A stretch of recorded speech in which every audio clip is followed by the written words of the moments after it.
Ladies and gentlemen, welcome to Loreweek. Who we got in this morning today? Hazardous, Snickerfriend, Gnas, Emperor Valerian, Warwolf, also known as Grey Wolf, I think, the Count, Corrales, Lofet, Max Time, Bep, Marluxia, Terra, Ciela, and Mike Romano. What is up, guys? Oh, and Surspur, and Andre! There's even more people showing up. Arski, Adid, Rax, who's this guy?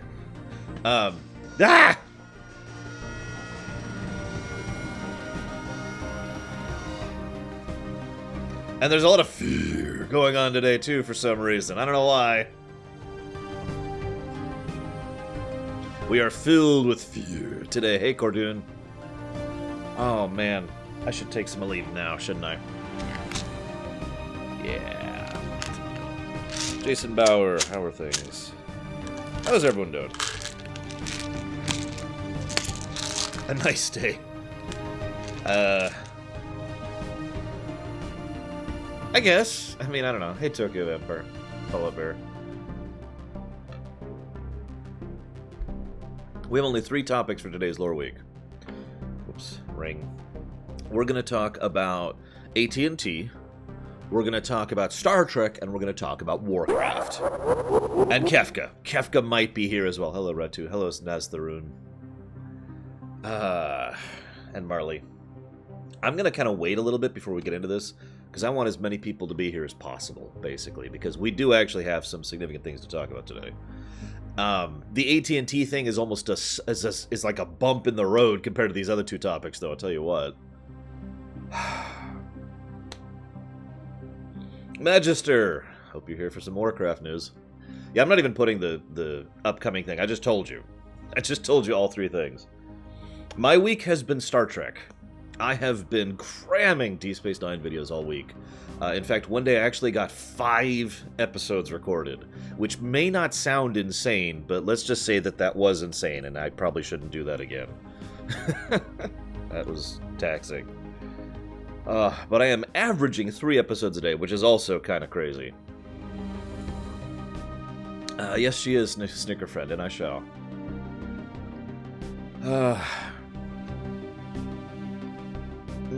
My head, sorry. So yeah, if I'm a little bit, that's why. Like, some of my friends have commented that I've been getting just completely spacey this week because my brain is completely filled with Deep Space Nine. That's just like all I'm thinking about. It's just like, Deep Space Nine. Deep Space Nine. Anyways. Thinking about getting a new bed. Mine's getting a little bit on the old side. And it's filling me with fear. Lots and lots of fear. Thank you very, very much. Sorry, I didn't say thank you earlier. Thank you so much, FM Nito. And thank you so much, Libertas Liber. As ever, those Twitch Prime subs are much appreciated and very awesome and great and fantastic. I'm so thankful that you guys are still supporting me, despite the fact that I basically haven't been streaming. Speaking of which, we are chopping off the Mini Nations poll as of about 20 minutes ago. I already announced that it was up for a week. The results are fairly simple, so what we're probably going to do is I'm going to throw together an intro video, start up a new playlist on YouTube, the features channel, not the streaming channel, and just toss up my little Mini Nations there whenever I complete them. And I'll be filled with fear. Thrumka Huthor, welcome to the stream. Thank you again, as always and ever. Much appreciated, even though I'm not streaming. Let's turn this down a little bit. There we go. Just a little bit. Can't hear myself talk. You're welcome, Hector Anthem. Although I'm told that I'm terrible at Kingdom Hearts. I don't know anything about Kingdom Hearts, so. But yeah, so what we're going to be doing is I'm going to be throwing together the little videos. They will probably be in the range of a minute or 2 long. It will not be particularly long. And I'm just going to throw them up on the main site. And those will go up whenever. There's no schedule for that. Those will probably be uploaded after I, like, for example, finish my exercise. That's the whole point. I will probably not even be in uniform. I'll just be in my exercise outfit. I'll throw up something in the background, and I'll be like, hey, so here's my thoughts on the first episode. What the hell was going on with Yoda in that episode, right? And that's what we're going to do with that. So that's going to be the Mini Nations. That'll be starting officially tomorrow, specifically. or at least I'll start recording those tomorrow. I'm not sure when those will start going live. The next thing I want to talk about is the next poll, which I'm going to link in chat right now. You'll notice we do have a voot thing up. It's right there. In fact, I'm going to move that more prominently because this is a pretty important voot. Where's the voot thing? There it is. Zhunk. Let's just move this in the background. There we go. Voot. Voot, voot, voot, voot. This is basically what we're going to focus on when we do finally return to streaming. Now, I will be doing a premiere run before anything else, but with how many titles have already come out we've fallen behind on, and how many titles are coming out in the next few months, if we're doing premiere runs, we're focusing on premiere runs, because there's just so many games to cover. If we're doing lore runs, then we're skipping all of those until next year, basically. That's why there's no in-between. This is a binary choice. Lore runs or premiere runs. Up to you guys. I'll be leaving that poll up for a bit. Also, in September, the floodgates will be opening again. I just want you all to be aware of that. This is I like to give lots of advance notice. I want to make sure everyone is fully cognizant of what's going on and has plenty of time. The floodgates should be open for a couple of months. That's the whole point. So, you're all aware the floodgate cycle will be opening up sometime in September. Now, the bed. I want to get a new bed. I know that's such a weird thing to talk about. One of the things my mom used to tell me is there are 3 things you never skimp on financially: toilet paper, shoes, and mattresses. And that probably sounds like a joke, but she meant it with total sincerity, because there really are those really are things that you're supposed to spend a good amount of money on, because those are things you will use all the time and are a part of not just comfort or luxury or whatever, but your ability to function. That's why I actually have decent shoes. That's why I actually have a relatively expensive mattress, etc., etc. So Valvedrix is asking about the floodgates. Someone earlier, I didn't catch who it was, asked about the floodgates. Oh, there it is, Ganas. I have a FAQ on my website, which will discuss the floodgates thing to answer all those questions. But anybody who is a patron, who is a current actual patron, that's the only requirement. You have to be putting money into the show, and you have to actually be putting money into the show. Those are the people who get to choose the floodgate stuff. Now, it is worth noting that I also make sure that people who've put in a lot of money into the show, they just get a pick. They're the elites, or whatever the hell you want to call that. And that would be the top, like, 10 or so people of the list. I keep track of that. I update that every month. So, that's in answer to Valvedrix's question. Basically, yes. Now, when I say by actually putting money in the show, I should explain that really quick, because it's really easy to say, I pledge, $50 a month, and then you never pay a dime into it. And if I just used Patreon's own system for that, they would still show up as a patron. This is why I manually calculate all this stuff out myself, to make sure that people are actually putting money into the show. Because I've already had people who have been doing that for a couple of years now, actually. Oh yes, as an aside, as Max Time says, we are at this point 99% certain to be pulling back on the number of ruminations. That means we're only going to have 26 ruminations for the coming Floodgate cycle instead of the usual 52. Or 43, actually, excuse me. Be aware of that. And I want that to be nice and openly announced. I'm still not 100% committed to that, but that is extremely likely to happen. And I want everyone to be fully aware of that. If that means you don't want to be a Patreon anymore, I understand. If that means you want to pull back on patronage, I understand. I'm literally producing less content. At least less YouTube content. I'll still be working exactly as much. And I want everybody to be fully cognizant of the fact that that is very likely to be a thing going in. So that's the other announcement. What else? Do I have any other, tidbits of news? I don't remember. Let me check something here really quick. Check my calendar. So we did that. Defiance coming next. Right. That's why. Okay. That's cool. We'll see, Rex. We're going to try it out. We'll see. I have no idea. I will admit, I would like to be able to spend a little bit more time streaming rather than having these large breaks in streaming like I've been doing for the last few weeks.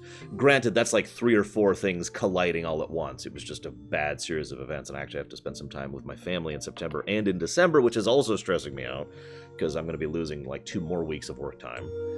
Look, I love my family, but it's still stressing me. I'm going to lose 2 weeks of work time. Anyways, I think that's everything. Let's go ahead and start our topics. Let's just talk about Star Wars really quick. I'll just get a timestamp here.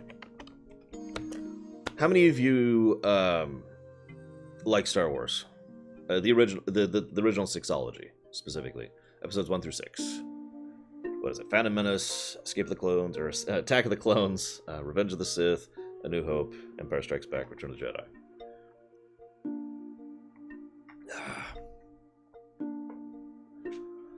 I hate Star Wars personally, so I'm going to start another new mini feature about Star Wars. Hey, Johnny. We've got a vote up right now for you to decide whether or not we'll be doing that. Seriously. So, about a year and a half ago, Disney signed a deal with Sony Discman, which is filled with fear. Twitch did actually do an overhaul recently. That is true. Thank you very, very much, Sony Discman. As ever, very much appreciated. Even though I don't ask for those, I am still grateful. Thank you. By the way, welcome back. I noticed you earlier. I was in the middle rambling. I like Revenge of the Sith. I have never been ashamed of that. I think Episode 3 is a legitimately great movie. Not just good. It has parts that I usually skip because they're face-palmingly stupid. But I still think Episode 3 is a great film overall. Net positive. There's a reason that exists. Disney made a deal with Turner Broadcasting. That Turner Broadcasting would have exclusive rights on streaming Episodes 1 through 6. Now, because of the new era of media we exist in at the moment, that basically means that while Disney can sell actual movies of them, DVDs or Blu-rays or whatever, and they could even put them in theaters if they wanted to, they cannot actually put it up on their new Disney streaming service, which is supposed to go live, I believe, next year. Which is interesting.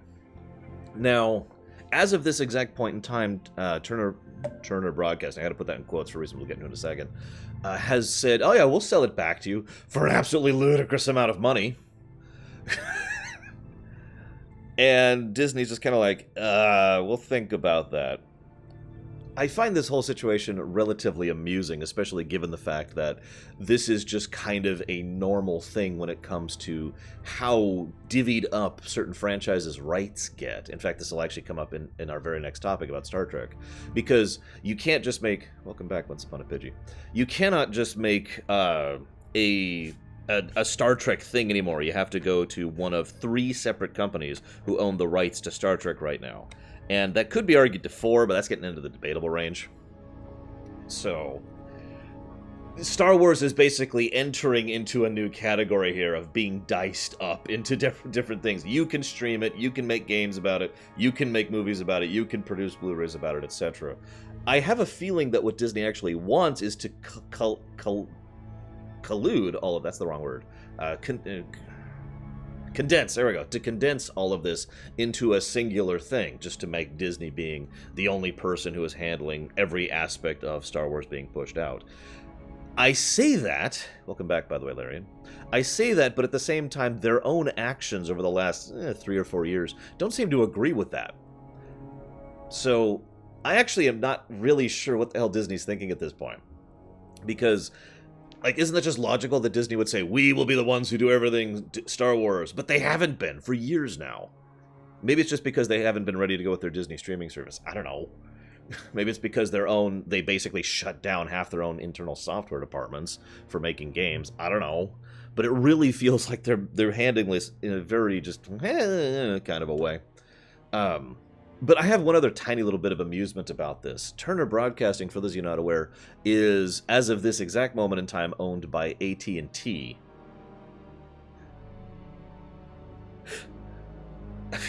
I'm sorry. Maybe I'm just old and stupid, but I really do legitimately believe that we are in a weird era right now. If you ever go out there and watch any film that says Universal Pictures, pay attention to the bottom. Like, it'll be right over here, in the middle of the screen. It'll just say, a Comcast company. And there are several... It's the same basic thing we're having here with AT&T, just in different directions. You know, an AT&T company. When did that become a thing? When did this become the norm? I don't understand. I just... Anyways, now AT&T themselves are currently going through some legal issues because even though they were allowed to make the merger and the acquisition, that is being contested. Oh yeah, by the way, all this applies to the States. I don't know anything about Europe. Europe exists over there. They don't exist. Right? What about the other side of the Pacific, Todd? Well, that's New York. No, in all honesty, though, that is another thing to be brought up, and that is actually my other point to be brought up here, is that all of these rights issues vary from country to country in several cases.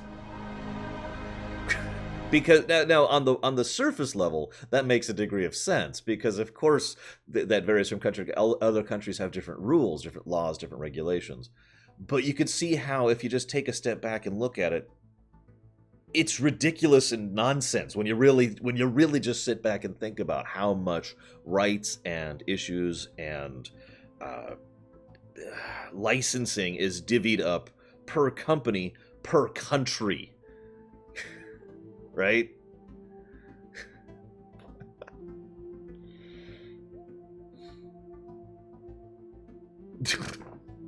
I mean, I'm not actually 100% sure if every EU country even follows the same regulations when it comes to these rights issues and the distribution of media. I'm not sure. I'm not sure how the EU handles media distribution rights. Here in the States, media distribution rights are handled at a national level. In like 99% of cases. There's very, very few times where an individual state will have a different legality than when it comes to media distribution specifically. So, I'm not sure how the EU handles that exact same thing. Forgive me for referring to member states of the EU as basically states, but it's the closest equivalent we have at the current time, so what do you want from me?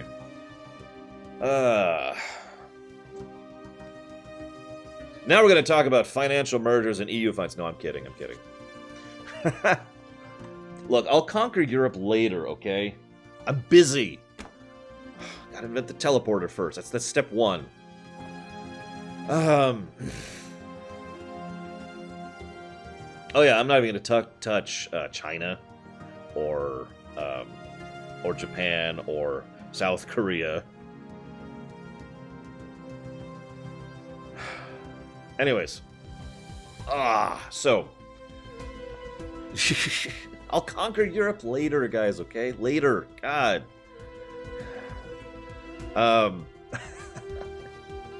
Really, Johnny? Well, I mean, that actually makes sense because that's actually kind of how the federal government works here in the States. Some federal, I'm not going to get into details, but some federal laws and some federal dictates aren't actually literal law. However, if you don't follow them, the consequence is that you are fined at a state level. So the state government is fined for not having laws that adhere to the federal government level.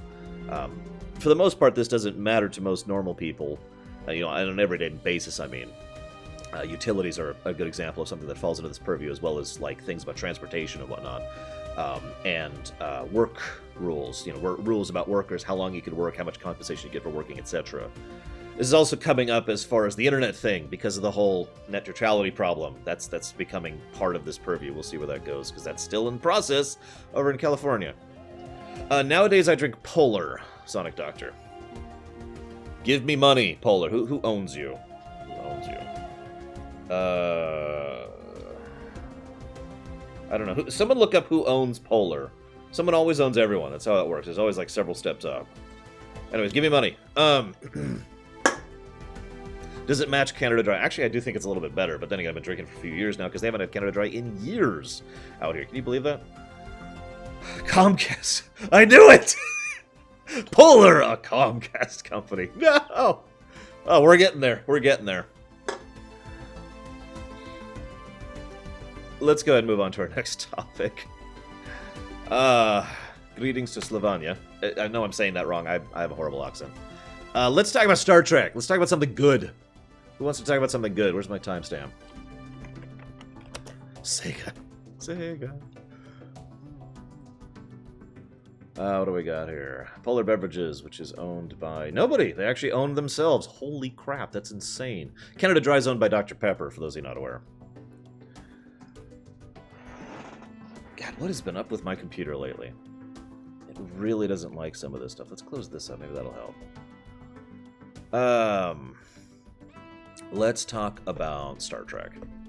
Now, for those of you not aware, let's just drop the bombshell really quick. Hang on.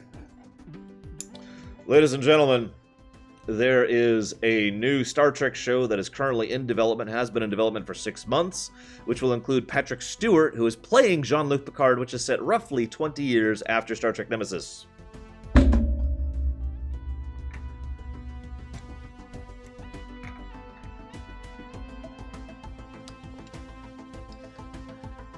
Okay, so I'll admit that's actually pretty damn big news. In hindsight, it actually makes a lot of sense. Really, it does. But I never called this walking into it. So let's talk about this. For those of you not aware, there have been rumors cycling about Patrick Stewart coming back in a new Star Trek show for literally months, plural. This has been a cycling rumor for some time now. And I was aware of those rumors. In fact, I'm pretty certain I have addressed those rumors here on this very show, on Loreweek, and I'm like, there's no way. Because, honestly, that just sounds like the kind of thing that would be said by a fan, right? I don't mean to sound unkind, but we as consumers of media, we as fans, or customers, or whatever you want to call us, we want X, Y, and Z, right? But just because we want that, just because there is a demand for that, does not mean that's a thing that has real demand, has real financial backing, or is something that's actually going to happen. Sometimes these two things coincide, but for the most part, they don't. Well, I shouldn't use that example. It just occurred to me, I shouldn't use that example. Let's just say there's an MCU movie that will be developed in the future, which it doesn't matter what anybody says about, because that's not where the power lies in that relationship. But anyways, moving forward. So, yesterday... Okay, so, for those of you not aware, there's this Star Trek Vegas thing going on right now. It's a really big event. It's this big, massive, lots of actors there, lots of creators there, lots of producers there. They've had convention stuff going on. They've had special, they've had this whole ride thing going on. They have events. It's a big how-to-do, right? Now, I mention that because that event is so big and is being marketed so hard that I guessed walking into it that there would be a Star Trek related announcement. Anybody with a brain would have guessed that there's going to be a Star Trek announcement at this convention. Yeah, it's basically a supercon. That's a good way to put it. It's a huge event. This was the announcement. Patrick Stewart got up on stage. No preamble. He just got slotted into the schedule at the last minute, or rather, he was already supposed to be on that schedule. But they opened up the obvious. They let everyone know about the schedule, how it actually was going to be. He slots up. He gets up there and he says, "Hey, we're making a new Star Trek show." Let's see here. I actually have the thing right here. And I quote, with overwhelming joy, this is actually from Alex Kurtzman. With overwhelming joy, it is a privilege to welcome Sir Patrick Stewart back to the Star Trek fold. For over 20 years, fans have hoped for the return of Captain Jean-Luc Picard, and that day is finally here. We cannot wait to forge new ground, surprise people, and honor generations both new and old. That's an exact quote. Patrick Stewart's exact quote is, and I quote, "I will always be very proud to have been part of Star Trek The Next Generation, but when we wrapped that final movie up in the spring of 2002, I truly felt my time with Star Trek had run its natural course. It is therefore an unexpected but delightful surprise to find myself excited and invigorated to be returning to Jean-Luc Picard to explore new dimensions with him, seeking out new life for him when I thought that life was over. During the past years, it's been humbling to hear stories about how The Next Generation brought people comfort, saw them through difficult periods in their lives, or how the example of Jean-Luc inspired so many to follow in his footsteps, pursuing science, exploration, and leadership. I feel I'm ready to return to him for the same reason, to research and experience what comforting and reforming light he might shine on these often very dark times. I look forward to working with our brilliant creative team as we endeavor to bring fresh, unexpected, and pertinent story to life once more." Now, I have a theory, in fact I have a lot of theories, that one of the reasons they decided to go ahead and make the announcement at Vegas was because the rumor mill was getting out of hand. There were so many rumors, and they kept being rumors about this. It's worth noting, as he mentions, they've been working on this for 6 months. Of course they have. That's how television works. When I finish streaming today, I'm going to be working on an episode that goes live in November. That's how that works. That's how making a show works. You work way in advance for dozens of reasons. So they have already been working on this show for some time now. They had to, at some point or another, actually let this be publicly and properly announced, rather than just let it cycle the rumor scene. My opinion. Now, as an aside, Michael Dorn has been really pushing hard lately for his Worf episode, for his Worf show. I don't know if that's going to be involved. I don't know if that's going to be baked into this show. I don't know if they're going to do another show on that one. I really don't know. I just thought I'd mention it, given the fact that Dorn has been actually pushing that this year. That's a recent thing he's been doing, and for some years at this point. Now, there's a few details we do know about this show, but I want to talk about a couple of things before we get into proper details. So let me just set this up here really quick and close that out. There we go. So, I think that this... I feel like I'm repeating myself. I think this is a good move, in a weird way, because, like I said, this makes a lot of sense in hindsight. First of all, Discovery has been a very divisive show. I'm not willing to speak to its quality. That's up to you to decide. But Discovery has been an extremely divisive show. I have seen many, many people hate it, love it, and be meh about it. I've seen a fairly wide gamut. If that's true, Necro, then there's no getting around that, because there really is no other option when it comes to making a television show. It is impossible to make a show that comes out as it's coming out and still have it be a proper production. There's just too many problems with that. Yes, this will be on CBS All Access exclusively. To answer Mandarton's question. So Discovery's been very divisive, and CBS All Access seems to be not doing great financially, and they probably want another thing to try and rope people into that. Now, that is a speculative. It is also worthy of note that if we push things back for a second here, what we see is this is a new Star Trek show. That's the first point. That is going to be including a fan favorite, which is going to be continuing the story forward.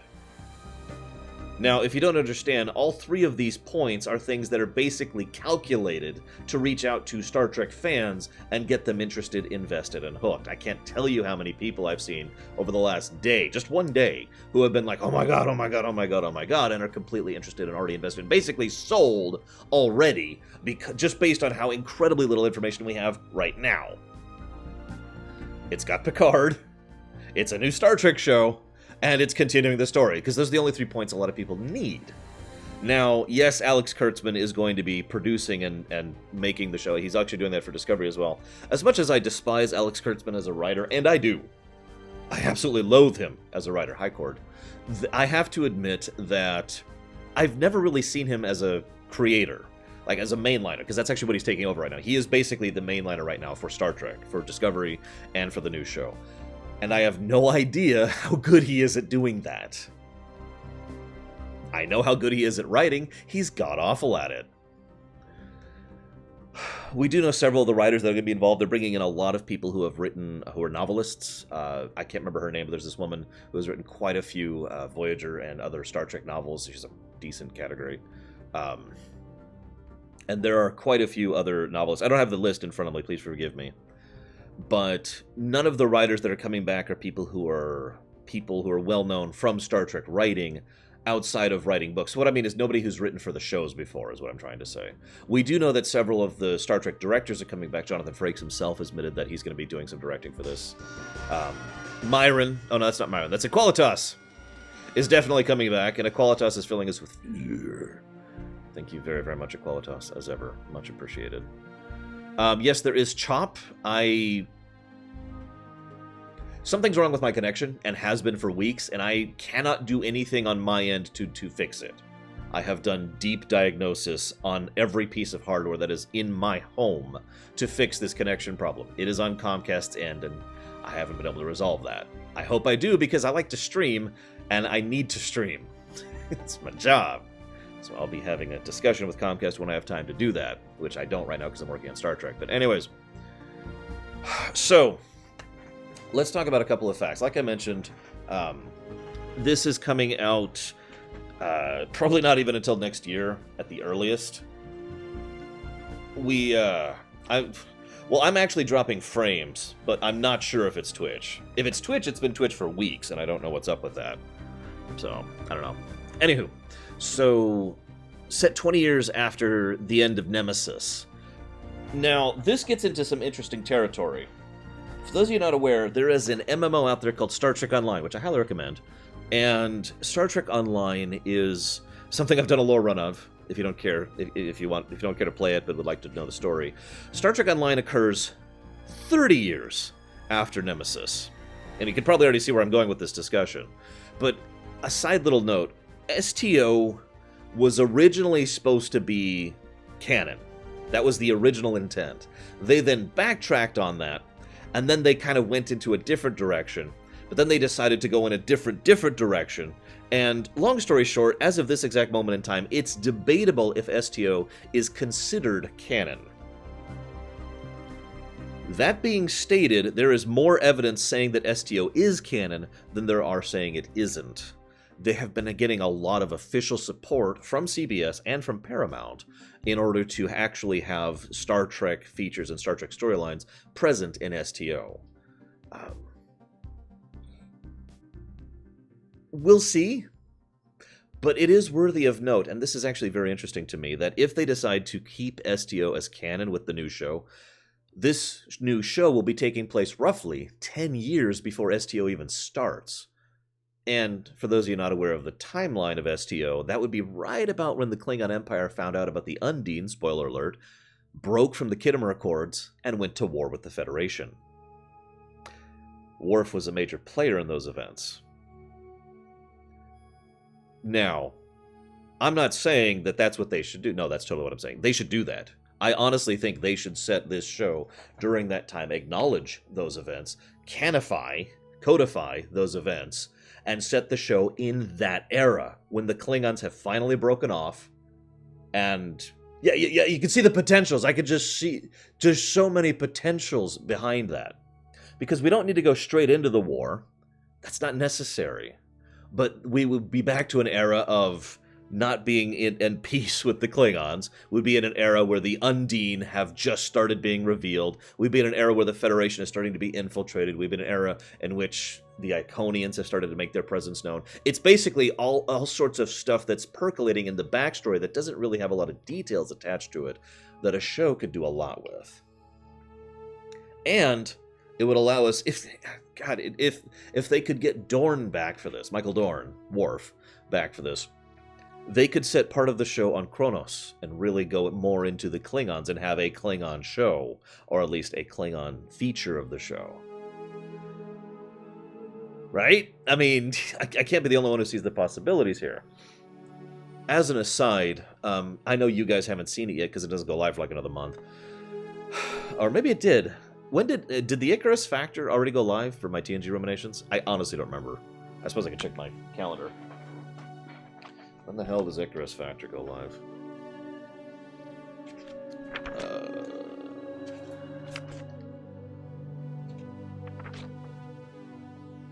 Where the hell is Icarus Factor? There it is. Okay, that was actually last week, apparently. Okay.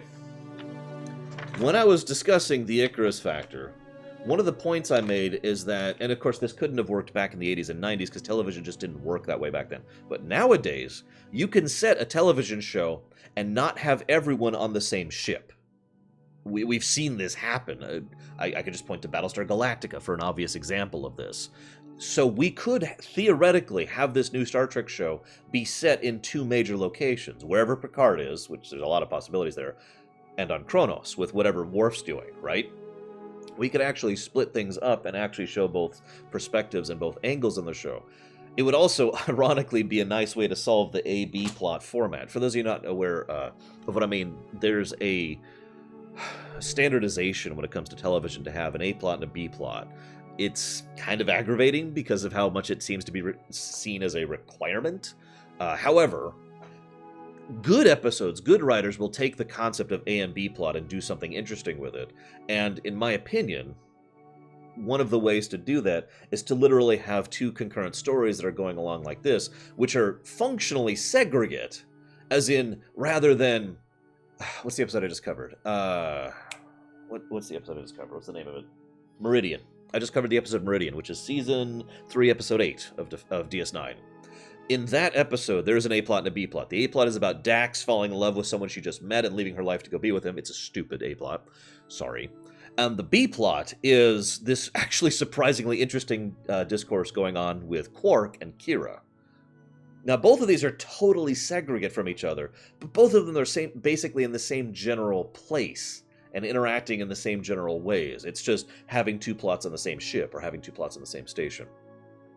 Having two plots that are truly segregate, so that we're following multiple plot lines at the same time, is something that, in my opinion, solves one of the problems with the A-B plot divide. Because one of the biggest problems, in my opinion, with the A-B plot divide is if they don't thematically connect, or they don't literally connect, then what we have is just a main story and a side story, and usually the side story is just filler. Now, that's not always true. As I've said before, good writers can do good stuff with that divide. But if you have both sides matter, if both of these are a main plot, just separate main plots going separately, you can see why that solves that problem. So, and yeah, absolutely have these plots converge. Absolutely. Probably at multiple points, like zhunk, and then zhunk, as we're going through. That's what I would do. Now, that's all pie in the sky hopes here. What is probably more likely to happen is it'll be like, hey, so here's this new Star Trek show with Picard, and it'll have sex and darkness and grittiness, yeah, torture and death, yeah, and then it'll be crap. But I would like to hope, maybe it's just because I've been covering so much of Star Trek lately in my real life time, but I would like to see a return to quality. Now, that sounds like I'm saying that Discovery is bad, which I am not. But I am saying that Discovery lacks a certain quality. No judgment if you like Discovery. I liked certain parts of Discovery too. But as I mentioned when I gave my brief thoughts and rumination on Discovery, ultimately I looked at Discovery and I didn't care. Nothing in Discovery made me invested in it, made me care about the people, or made me care about the events going on in it. And I hate the camera work, but that's unrelated. One of the most, in my opinion, as someone who's been a Star Trek fan since he was 4, in my opinion, what really is the single most core central tenet to Star Trek is the characters. That's my opinion. And a lot to see around once upon a pity. And lots of people disagree about that, and that's fine. But if we don't have interesting characters, then what do we have on a Star Trek show? Right? By the way, I will admit there was one character I liked in Discovery, Lorca. He's the only one. Make of that what you will. Despite the twist. I agree that could apply to a lot of series. I agree with that. But Star Trek? I mean, my opinion is this isn't just something I'm saying mildly or randomly. Star Trek is not very big on continuity. It's not very big. It's very soft science and constantly contradicts itself. Lots of people disagree on how it should be presented. Sometimes they try to go with action. Sometimes they try to go with sexy. Sometimes they try to go with tension. Sometimes they succeed at these things. It's this big old morass, right? And it's constantly shifting and constantly changing. And the one thing, my opinion, that really stays constant throughout that whole thing is characters. I have said this before and I'll say this again. Even Caretaker, the very first episode of Voyager, had interesting characters to me. My opinion. And when I went back through it, that was still interesting to me. I still found myself liking Tom Paris. I still found myself liking Harry Kim. I still found myself liking Janeway. The internet seems to insist I don't like Janeway, but they're wrong. I still liked B'Elanna Torres. I liked Neelix, to an extent. Chakotay was okay. Tuvok was awesome. I liked Tuvok. And, of course, the Doctor. Right? Like, you know what I'm talking about. Even the show that everyone likes to bash, Voyager, still had strong core central characters, and that was one of the things that really made Voyager contiguous and interesting, and kept me watching it, kept me going through it, despite season 2. Look, I'm sorry, season 2 of Voyager is just terrible. Oh my god. Anyways. Well, 7 wasn't in season 1, Tigzar. I do like 7, though. I wish they would have done her more properly as a character. I wish they would have started her off not in the catsuit. I've heard so many stories from Jerry Ryan about how uncomfortable that damn thing was. And I wish that they had allowed her character to actually grow. But, you know. Yeah, I like Tucker, too. I would say Tucker is probably my favorite character on Enterprise. I'd say Tucker to Paul when she's properly done. And, Reed. I'd say those are probably my 3 favorite characters on Enterprise, just off the top of my head. I'd have to think about that, but... Worst season of all Star Trek shows so far? Season 1 of Enterprise. What? Season 1 Enterprise is so terrible, I probably won't even cover it when I get to that show. Anywho, sorry. Carbon said something earlier. Let's go read what he said.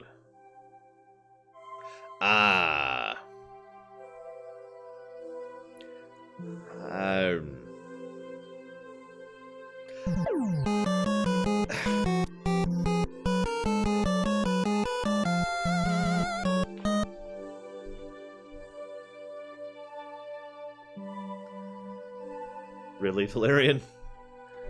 What do you do for a living, Valerian? I'm just curious. You don't have to tell me. Stop donating to me.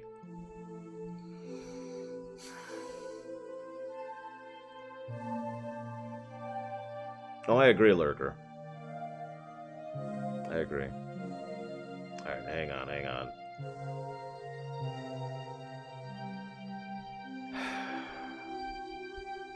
You're a farmer.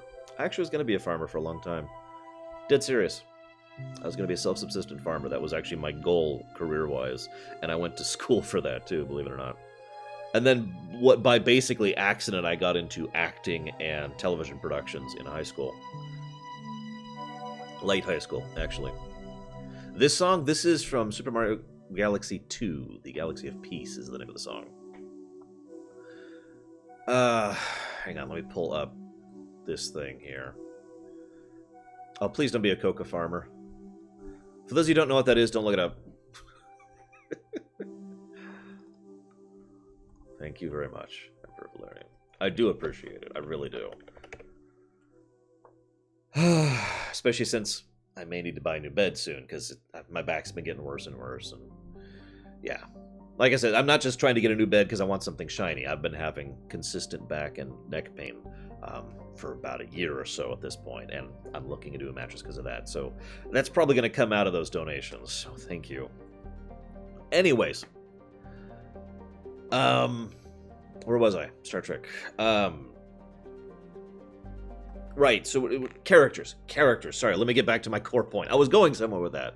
So in my opinion, Discovery has kind of failed on the character point. The only character who was really engaging, to me, personally, so just my opinion, was Lorca. And I couldn't even name half the other characters for you right now. There's Michael, I know Michael. Who...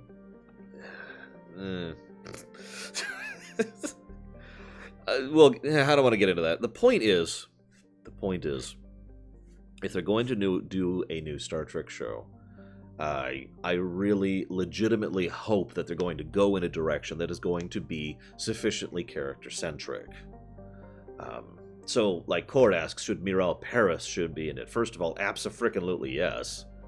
Mirel Paris would be kind of young, but I do think she should be there. I do think there should be some reference to her, or some acknowledgement of her. That actually kind of ties in with my thoughts. Let me rewind a bit here. Yeah, I'm kind of with you on Tilly. She was occasionally amusing. Oh no, I will talk about WoW later. Don't worry, Crit Source. That's our other topic for today. I've been talking for 40 minutes about Star Trek. I would have Janeway in if they could get Kate Mulgrew to do it. Yeah, absolutely. I never really answered you, did I, Carbon? For those of you not aware, Avery Brooks isn't actually an actor. He has acted in a handful of things in his entire career. He doesn't really like acting, and he doesn't really care for acting, and he's not actually part of the SAG, the Screen Actors Guild. So that's one of the biggest reasons why more accurately, why Avery Brooks hasn't really been present in anything since then. He is, in fact, one of the most weird exceptions in Star Trek Online, for example. They have wanted to bring in Sisko, and they basically couldn't. The closest thing they've ever done is they brought in a voice clip of him from DS9, but not Avery Brooks himself. Bringing in Avery Brooks as an appearance, well, there are slightly different rules for guest stars, but those rules do still kind of apply, and he might still not be in favor of that. Maybe just like a one-off or maybe a two-off.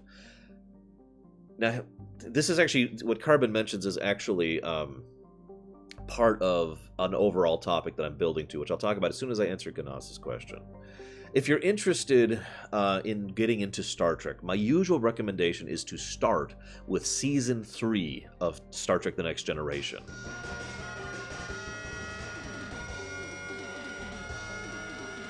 Starting with Fear, of course. Thank you very, very much, Hediori, as ever. Much appreciated. Much obliged. Thank you. Start with Season 3 of TNG. Season 3 of TNG is a fairly good marker of quality for Star Trek as an aggregate. There's a couple of bad eggs, but for the most part, Season 3 solid. If you like that, I would then stop before you finish Season 3, rewind, and then start, from earlier. That's my opinion and my perspective on that. So let's talk about the big topic, because there is a big topic here. And I've already brought it up, but it's worthy of re-bringing up. See you around, Grey Wolf. Or Warwolf. Damn it. See you around, dude. It's worthy of re-bringing up because they're bringing back Patrick Stewart. Now, Patrick Stewart's getting kind of old. I know that sounds horrible. I mean, we've already lost Leonard Nimoy.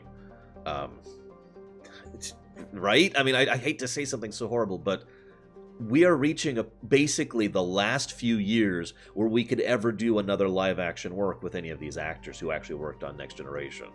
We're already past the point where we could do original series stuff in many ways, because not all of them are still around, unfortunately. And so, I made the comment, we talked about this when we talked about, I'm not sure if Picard would be an admiral if we're following STO rule.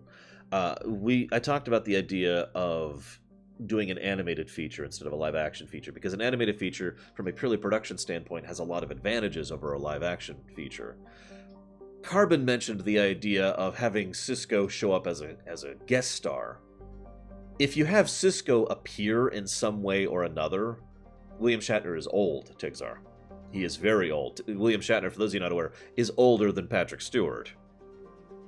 Anyways, so having a new guest star show up, or whatever, you don't necessarily have to have them speak. I know that sounds weird, but there's a lot of ways to do acknowledgement of continuity and secondary characters without actually bringing them on camera, and that's easier to do in an animated work. Now, you could still do that with a live-action work. I will use a direct example. There's an episode that I just covered. Let me pull up the name, because I don't remember. In DS9. It is Season 3, Episode 5, Second Skin. Now, for those of you who don't remember that, Season 3, Episode 5 is an episode in which Kira wakes up and she's actually a Cardassian. And she's actually someone who has been a Cardassian agent, and Kira has always been a fabrication of blah, blah, blah. Now, the reason I bring up that episode is because that was a fairly big, emotional, character-driven moment for Kira that will only be referenced once more ever. And Gamor, who is the gentleman who was her father, he will only be mentioned or brought up once more ever in the other episode when he shows up. But you don't have to do that. You could have Kira, for example, your regular character, just mention something along the lines of, oh God, have a slice of life moment. Have her sitting there on the con, and she's just reading something, and she kind of chuckles to herself, and Dax looks over and is like, what? Oh, sorry, I just got a letter from Gamor. He's been having some trouble with some voles on his farm, and he's trying to deal with them, blah, blah. Just have something like that. Have that kind of background continuity, which DS9 is usually good at, not always. TNG was actually pretty damn good at background continuity, weirdly enough. I usually call that setting continuity, actually. But have people mention Cisco, have people reference the Cisco. I mean, how hard would it be if there's any kind of Bajoran presence in this new show to have them talk about how the emissary has become one with the prophets, right? As a concept or as an idea, as something to do with that. Hey, so everyone kill Equalitus really quick. Just super quick. Just destroy him utterly. No, I'm kidding. Although, I do disagree with you completely. The idea of not doing recurring characters in a show is actually something I'm very against from a philosophical perspective. If I wanted to see a new episode every week, I'd be watching The Twilight Zone. So,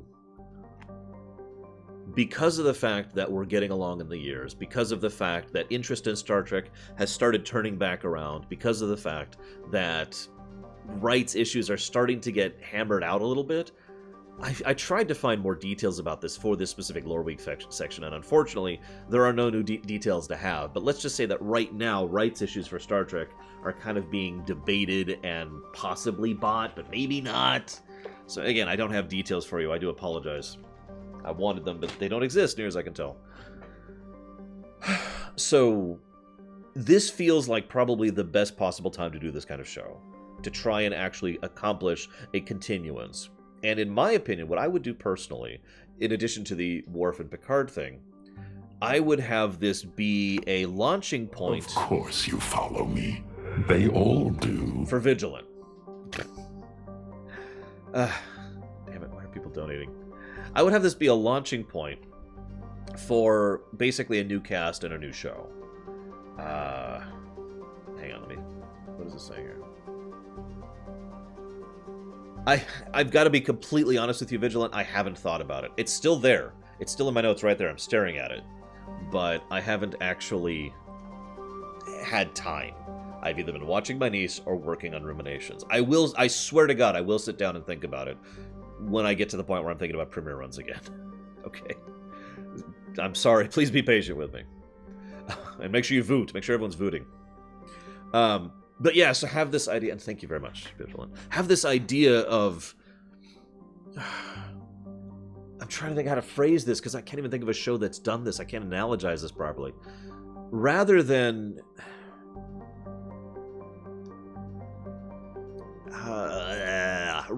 just killing off Picard, which is the easy way out, which I would not do, by the way. Have a thing... Sorry, I call this. Have a thing where he's starts off as the main focus, right? And then have him focus kind of away, like have the focus on characters more and more be on other characters, right? Until it gets to the point where Picard, where Patrick Stewart is functionally a background character, right? And then have him be promoted, right? Have his actual admiralty come through, or have him retire, or have him walk away, or something, right? Have Picard basically leave the focus, the main focus of one of the plot arcs of the show. Another way you could do this, actually, there's another way you could do this. Hear me out. In TNG, during the Icarus Factor, the episode I mentioned earlier, Riker was being offered a job on another ship as captain. You could have a thing where Picard is still the captain and is still doing his thing and is still on the same ship, but the characters we've been slowly following more and more of, they get transferred to another ship or another station or another planet or whatever, and the camera, so to speak, follows them. And from that point on, Patrick Stewart does, like, you know, viewer briefings or functions kind of like Commodore Ross, for example, something along those lines. In that manner, we could basically have this kind of shift into a new story arc while still using Picard as a hook. I know that sounds so cynical, but that is actually good marketing, as much as I hate to admit it. Like, if someone just said, we're doing a brand new Star Trek show with brand new people, there are people who'd be interested in that.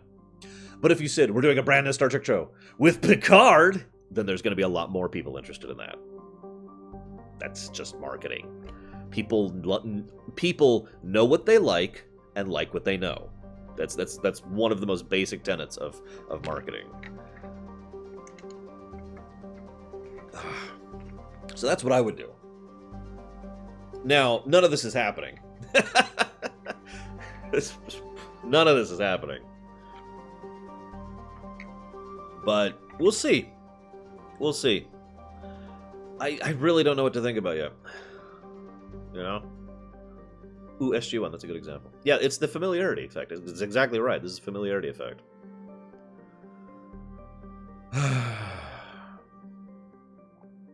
And yes, it has to be more than just Picard being a cameo. You have to do something with Picard if you're going to bring him back. Don't just have him dangling on a string like a piece of bait. Have Picard matter. Have it really be a show where Picard is a significant player in the show. That has to be a thing. Otherwise, you have basically turned all of that positive goodwill into negative goodwill. Right? Like, the moment you do that, people will be like, I can't wait to see this new show with Picard. Oh, he's just off in the background. Drop the show. Right? I mean, Christ. We'll see. We'll see. I agree, Hazardous. I don't have Picard's morality be like an insurrection's. Let's just avoid that. I don't know what to think about this. I really don't. Patrick Stewart himself has mentioned that they have deliberately set the new show enough times in the future that it's literally the same amount of time that has passed since, you know, TNG ended, basically. Oh, absolutely. Of course, Tim Russ is awesome, so I'd always like to see more of him. Seriously, Tim Russ is great. But that's another topic. I guess that's all I got to say about this. No news about Meyer's involvement. I saw a news report saying that Nicholas Meyer would be involved in the new show. However, I found nothing corroborating that, so I'm going to assign that to rumor category right now. Just it's going over there in the side. Yes, Tim Russ, is Tuvok. He is a pretty good actor. He is a very good director, and he is a very great guy just in general off camera. Yes, if you haven't seen Tim Russ's Star Wars video, go look it up real quick. So that's all I got for today. We're not going to talk about anything Warcraft related. I will see you guys next time.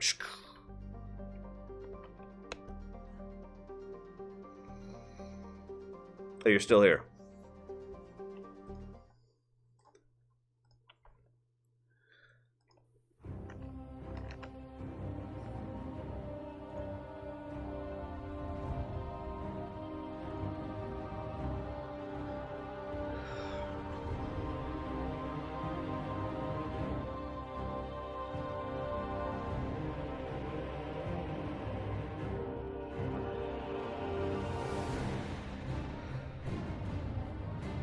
How many of you... We're talking about Warcraft. We got a lot to cover. So...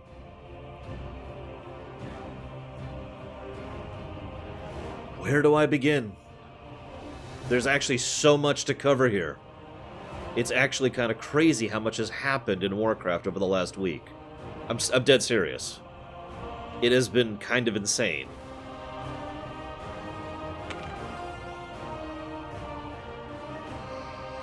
So, let's start by saying hello to Schmeidolf.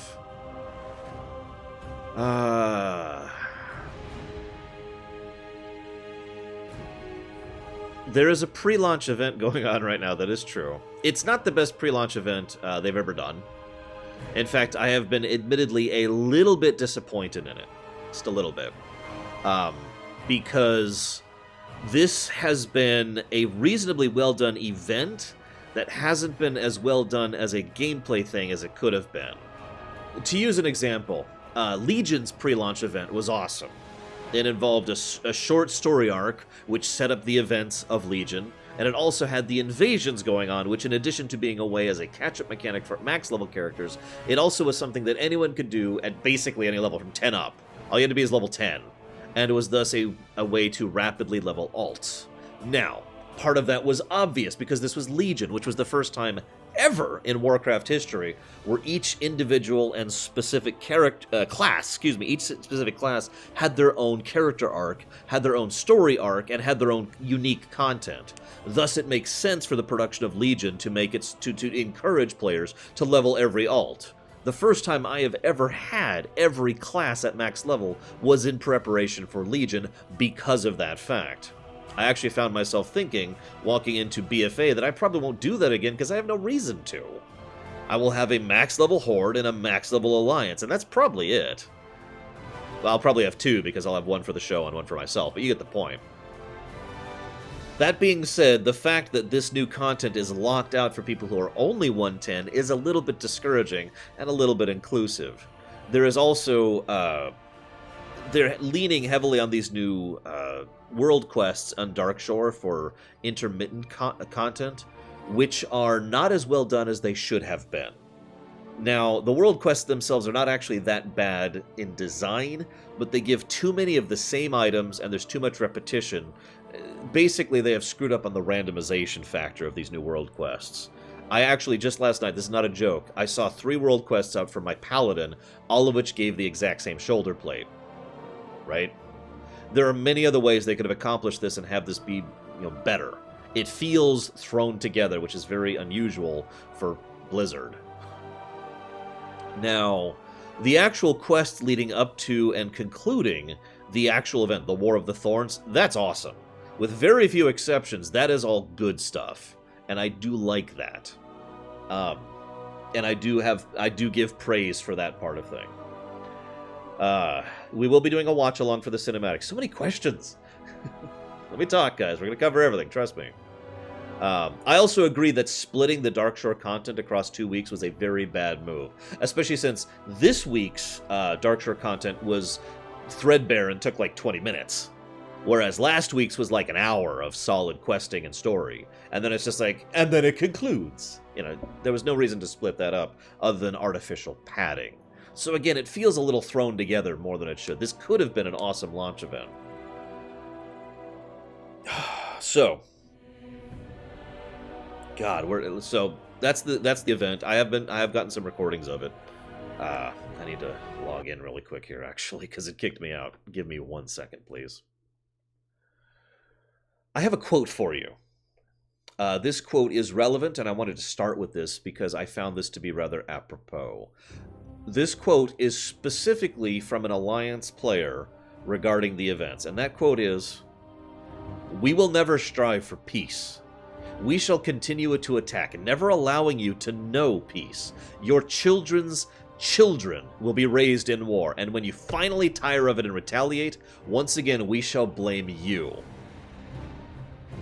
Now, I give praise to that Alliance player for kind of hitting the nail on the head of exactly what's messed up on the Alliance side of things. What's messed up in the Horde side of things is so obvious, I'm not even sure I really need to talk about it. The Horde has accomplished some really horrible things under that label of the Horde. And there has been a lot of internecine strife, and there's been a lot of flat-out evil. Right? The problem with the Horde, really, is that you can have a situation like Vera Mothras. Right? You can have a situation where Vera Mothras is someone who is allowed to rise to a position of power in the Horde, and therefore be able to take portions of the Horde which are loyal to him and go attack, so the whole Horde gets blamed for that. Now, that wasn't the Horde. The Horde didn't attack the Wrathgate. The Horde didn't do all of that. That was Apothecary Jackass and Vera Mothras who did this. But you can still see how easy it is to look at that and blame the Horde for that, right? After all, the Horde did kind of allow that to happen. Now, that's mostly on Sylvanas, funnily enough, in a way that even makes sense. Now, that being stated, the Alliance's problem is more complex, and I really hope they go somewhere with this. The Alliance has its own ugly side, too, and that ugly side is bigotry and bias and judgmental. Judgmentalism, being judgmental, whatever the word is for that. The Alliance doesn't give people second chances. The Alliance looks at you and says, well, you're the enemy. Anything that is not considered acceptable or norm is something that's considered no. The Alliance has its own corruption and its own greed and its own internecine conflicts. We've seen this with the dwarves, we've seen it with the nobles of Stormwind. We've seen this with half the Night Elves and their banishment and mismanagement of themselves and others. We've seen this with, arguably, the Draenei. That's a little debatable, but a lot of people tend to forget how much of a mess the Draenei have made over the course of their years. Granted, they're basically victims. I don't begrudge them that, but still, there's a lot of prejudice there. That's a problem. That is a flaw of the Alliance. And the Alliance, because the Alliance is this nice, smooth, beatific surface, which is hiding some of this ugliness underneath, right? Now, I do like that, to be clear. I'm not flinging shade. I'm not saying the Alliance are bad. I think that's interesting. From a storytelling perspective, I like the idea that there is an ugliness to the Alliance. And I like the idea that there's a chaotic mess to the Horde. I do like that. I don't want a unified, we're all good guys, and I don't want a unified, we're all bad guys. I don't like that. It's if you want that, go play Warcraft 2, you know? I'm sorry. And what Carbon says is a good parallel here, or not a good parallel, a good phrase about this. The Alliance doesn't give anyone a second chance. The Horde is like, yeah, we'll give you a second chance, and a third, and an eighth, and a 15th, right? There's also, if I might be so bold, a unity to the Horde which doesn't exist in the Alliance, which I know sounds weird, but the Alliance is more of a distant corporate structure. I don't mean that as a negative. I just mean that's its organization. There's the High King, and then there's the leaders, and then there's the leaders. It's all very regimental. The Horde is a family. You could argue that there's a leader of that family, but that's a debatable point, even when that leader is like technically the leader of the whole organization. If I might also be so bold, I feel like the writers have forgotten that the Warchief isn't actually the leader of the Horde. That's been bugging me for years. I really feel like the writers have actually forgotten or retconned that fact. Right?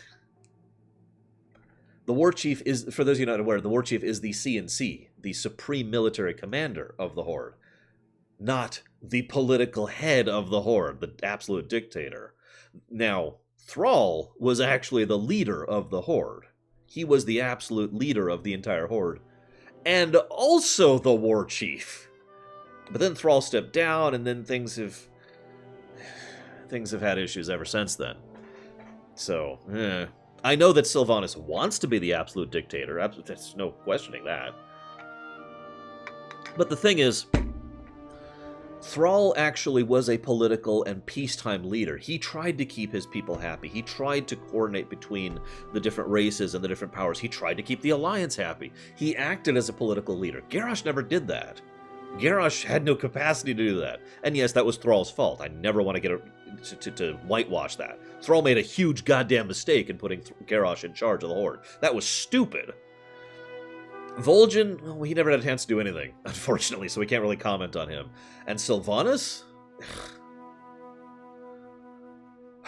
Now, and I'm kind of with you on that, Huthor, in all honesty. Now, having established all this, having talked about all this, let's go ahead and discuss the vignettes for a moment. I think that's where I want to start. I actually have some notes here I'm going to pull up really quick. Please forgive me. I've been taking notes all week as thoughts occur to me, because I don't want to forget any of this. There's a lot to talk about here. And as it happens, the very first thing on my notes is the Warbringers video with Sylvanas. Now, before we watch this, because we will be watching this on camera. Actually, I'm in Orgrimmar right now, Anthony Drift. Before we watch this, I want to comment on something. These new vignettes they've been doing are awesome. They've been awesome since Pandaria, right? The Trials of Shaohao were great! Even Warlords, which was kind of a subpar expansion, not counting the initial stuff, had this great, these are the Warlords of Draenor vignette thing, right?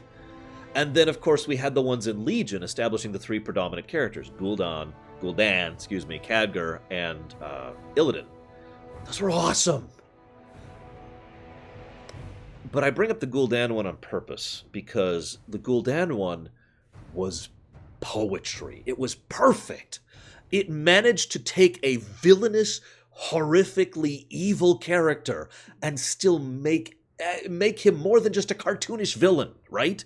It still managed to make Gul'dan have layers to him, have relatability to him, have a character arc. We got to see more of that character, and Gul'dan got fleshed out into a more complex character.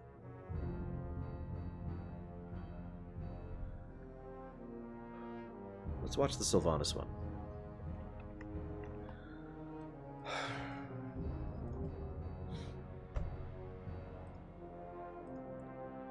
As soon as I find it, you have to give me a moment. I've been recording so much stuff this week, it's all kind of in a mess. I apologize. There it is.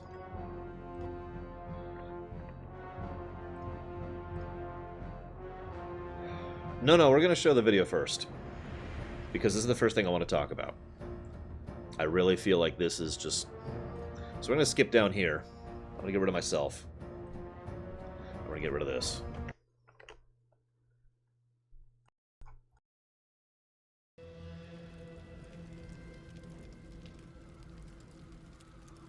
Oh, sorry. Imperial symbols still there. There we go.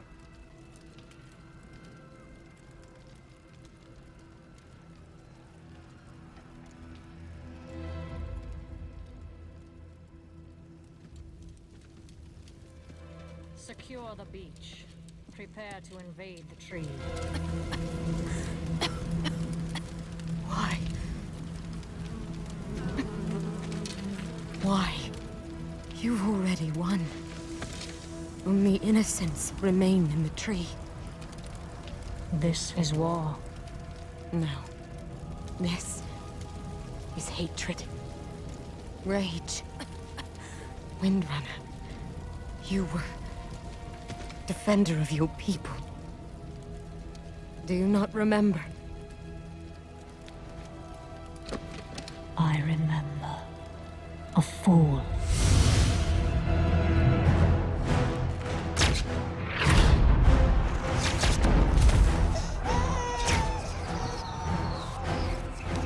Take her!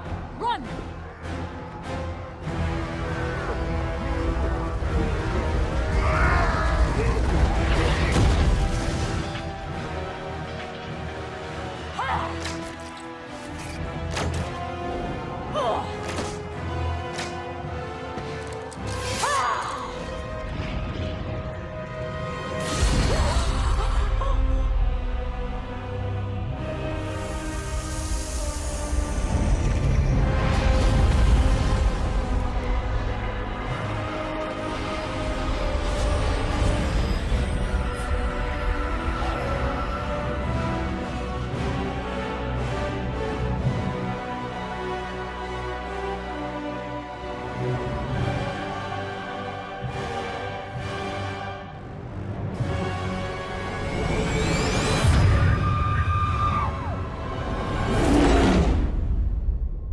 Life is pain.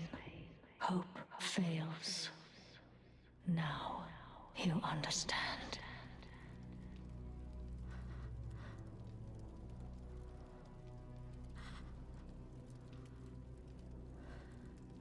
Don't grieve. You'll soon join your loved ones. I grieve for you. You've made life your enemy. And that is a war you'll never win. You can kill us, but you cannot kill hope. Can't I?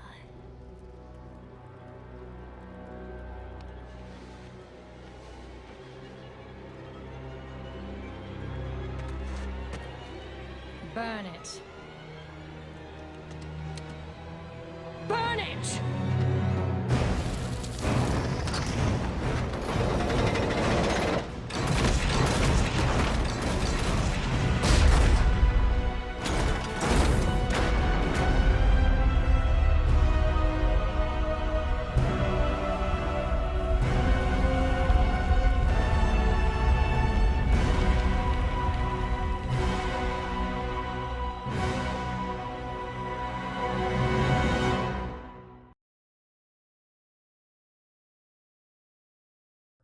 Now that I've shown all that for you, let's talk about it. Let's give credit where credit is due. Great voice acting. But I didn't like that video. As ever, I plan to discuss why. But I want to give you guys my reaction real quick. When I first saw that, you know what my reaction was?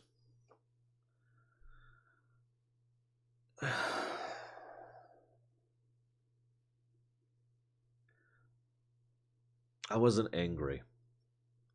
I spent a few days really trying. No, it wasn't good, Trench, and I will defend my position here. Hear me out. It was just this low, gradual sigh. I wasn't angry. I wasn't mad. It was just... I had such a hard time explaining it, and I gave up trying because I felt like... Can I get chat on here? I don't have chat here. I felt like it was just...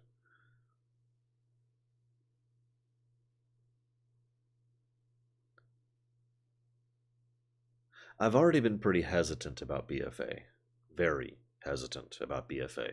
And I've made no half measure of that. I've anybody who watched I actually streamed the BFA announcement live. I was right here on camera. Anybody who saw that, someone did a side-by-side picture thing of me, which was great. My first thing was just like, yeah. And by the end of the video, I was literally just slouching in my chair, just kind of like this. But being me, I've always tried to be like, okay, let's not be knee-jerk. Let's not be reactionary. Let's not be, oh, this is horrible. Let's give it time and give it time. And I felt like I just kind of kept reaching out further and further to BFA, and it never reached back to me. And this video was the time where it was just like, oh, Jesus, really? Because this is actually kind of bad writing. I'm going to explain what I'm talking about. So let's talk about the video itself first before we talk about the other things. Let's mute this really quick. Cycle it around again. Now, most of these vignettes have been of extremely high quality, to the point where I can and have used them as like the archetype of how to do visual and audio direction. And I also, hey Jimmy Bailey, thanks for joining me. And this is good. This merely good. This is such a huge drop off in quality for these vignettes, and I kind of want to showcase what I'm talking about. So first we have the obvious symbolism. We actually see Nathanos, Saurfang, and Sylvanas standing there together along with Dalen. She will be standing alone in the final thing. In fact, just to make it clear, I'll go ahead and show you what I'm talking about there. She is now standing alone in the final bit. That's not really that great, especially since it's already been done. Next point. For those of you not aware, they've already showcased both of these pictures before this vignette even started. They showed these pictures like months and months ago. So we actually see Saurfang here, which is already kind of messed up. We'll talk more about Saurfang and his inclusion here later, because it's a related problem, but it's still kind of separate. So just remember that they actually show Saurfang here in the vignette. So she's like, all right, we need to go and conquer the tree. I personally think this one is vastly inferior to the Jaina one. The Jaina one was filled with show, don't tell, and had very excellent direction, and it just did so much to showcase just how broken and how much garbage that Jaina Proudmoore has been through in her life. This doesn't. Hear me out. So there's Dalen. She's a semi-recurring character who we've seen on the Broken Shore. On Dark Shore. Sorry, I keep getting that confused. And she'd better come back, is all I'm going to say, as an undead, because that'd be kind of awesome. Now, yes, far better animation. The animation in this one is actually pretty lackluster. It's actually weird. It wouldn't surprise me if this was either made by a separate team or like made separately or first or whatever compared to the other ones. As I said, credit where credit is due, because the voice acting is great. So here we have the invasion of the Scourge. Now, I don't like this scene at all. In fact, I would consider this to be the actual worst section of this. Let me explain why. So what we've got here is this field of golden flowers and the archers defending it against the oncoming onslaught. And there's just some random woman with her kid. It has to be a woman and it has to be her kid, because that hits the maximum potential factor. There's only 2 people on this entire battlefield. Like, seriously, let me fast forward a little bit. Like, you see that? There's this whole battlefield and there's just these 2 people here. Everyone else is a soldier. What? So, in other words, it's cheap, is what I'm trying to get across. It's like, oh my god, look at the horrors of this war. There are other ways to accomplish this without being so blatant and overt about it. I'll get to that in a minute. I don't like to criticize without giving my own alternate ideas, and I do have alternate ideas for this one. So then they do this weird montage. But this is another scene I feel like they did very badly right here. So the obvious point here is to show the oncoming Scourge. But they don't really. Hear me out, okay? So we rise up from the flowers and we see them, but we see like maybe 20 people there, plus Death Knight Arthas. Also, I will give them credit for this. The way Death Knight Arthas is drawn in this scene, he actually looks like he has the Lich King helmet on. That is a nice touch, and I'll give them that. But this doesn't look like the Scourge. This looks like fear, apparently. Hello, Terra Sweat. Who is that? Jimmy Bailey. Thank you very, very much, as ever, for those Twitch Prime subs. Or Twitch subs, excuse me. Very much appreciated. Thank you. This is a half measure. This is the Scourge. The Scourge were so devastating and so large scale, they literally left a scar on the land as they were charging their way north into Quel'Thalas, right? Change this angle and show more of it. Have the camera keep going up past this point until you see those hills in the background are also covered in Scourge. Show the frickin' frost dragons in the sky. Show the bats in the sky. Show that this is this nightmarish, horrible force. And just have this kind of, in the background, in the audio, have this slow, increasing rumble, like this just bass line, right? As you can, as the camera just goes back, to give us that moment of what Sylvanas was feeling in this time. All we see here is, oh, there's the latest force. It's not as strong as it should be. This should be, there is an overwhelming tide over there, right? So, and then we cut to this. And so she's like, okay, what do I do? Then this happens. Funk, funk, funk. To try and show her fighting back. If I'm being honest, I'd probably get rid of that, those few seconds entirely. In fact, if I'm being so bold, I get the point is to show that she died fighting, but I don't think that does a good job of showcasing it. Probably at least partially because of the nature of this exact format. If you're gonna, it's not like Blizzard can't do awesome action sequences. They're actually pretty good at it. However, instead, all this feels like is someone's just doing, and then she shot this guy, and then she shot this guy, and then she got this guy, and then she does the power slide. Now, I'm sorry, the power slide is stupid. I'm sorry. I can nitpick the rest of this video, but this power slide is dumb. What I would do personally, because again, critique, I wouldn't show the fighting. At least not in this manner. Have the camera zoom back about 50 feet, and have everything shown in straight black. Have a, there's a term for that, have a silhouette. Have us see the silhouette of this fight, or the silhouette of the arrows, or the silhouette of the oncoming force just getting larger and larger on the right, and then cut to the stab, and then go to this, rather than this weird flit power slide thing. That's just, I actually don't know what they were thinking with that. Now this is great. This part right here is great. And I will give credit where credit is due. The tears burning into her eyes, that's awesome. The flowers is a bit much. But, you know, I do like that. And her rising out of her own body. And this look of horror, that's nice. Looking down at her own dead body. This is unnecessary. I'll talk about this in a second. Because I would have done something else with this. Now, pay attention to the background, by the way. You'll notice Frostborn actually glows right when he activates her there. Did you see that? It's a nice touch. Then this happens. And then they cut off. One of the points of Sylvanas' overall character arc is that she is someone who is utterly broken by what she's been through, right? And that makes perfect sense. It really does. Sylvanas has been through some hells. I talked about that, I think last week when we were talking about Sylvanas as a character. She has been through some garbage in her life. And it's been basically nothing but bad for her for a pretty long time. So showing this moment where she... How do I put this? Yeah, broken and came out worse than Arceus. I agree. Seeing this moment should have that kind of impact. What I would do? Picture this for a moment, if you will. Just close your eyes if you have to, but picture this.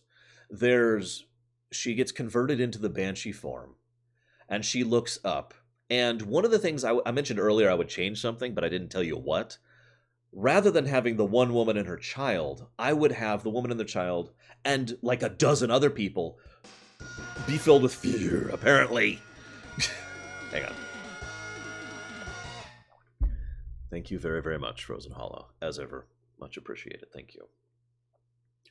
I would have them go, like here's the camera, and them just kind of rushing by as they're trying to get back to the safety of the actual fortification.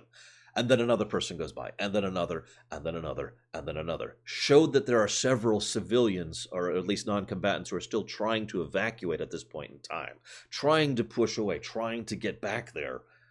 And she's trying to hold the line so they have enough time to get back. In other words, make it clear that Sylvanas' fight here is not to win, because it never was. It is to delay. Fast forward, we're at this part of the thing where she turns into the Banshee.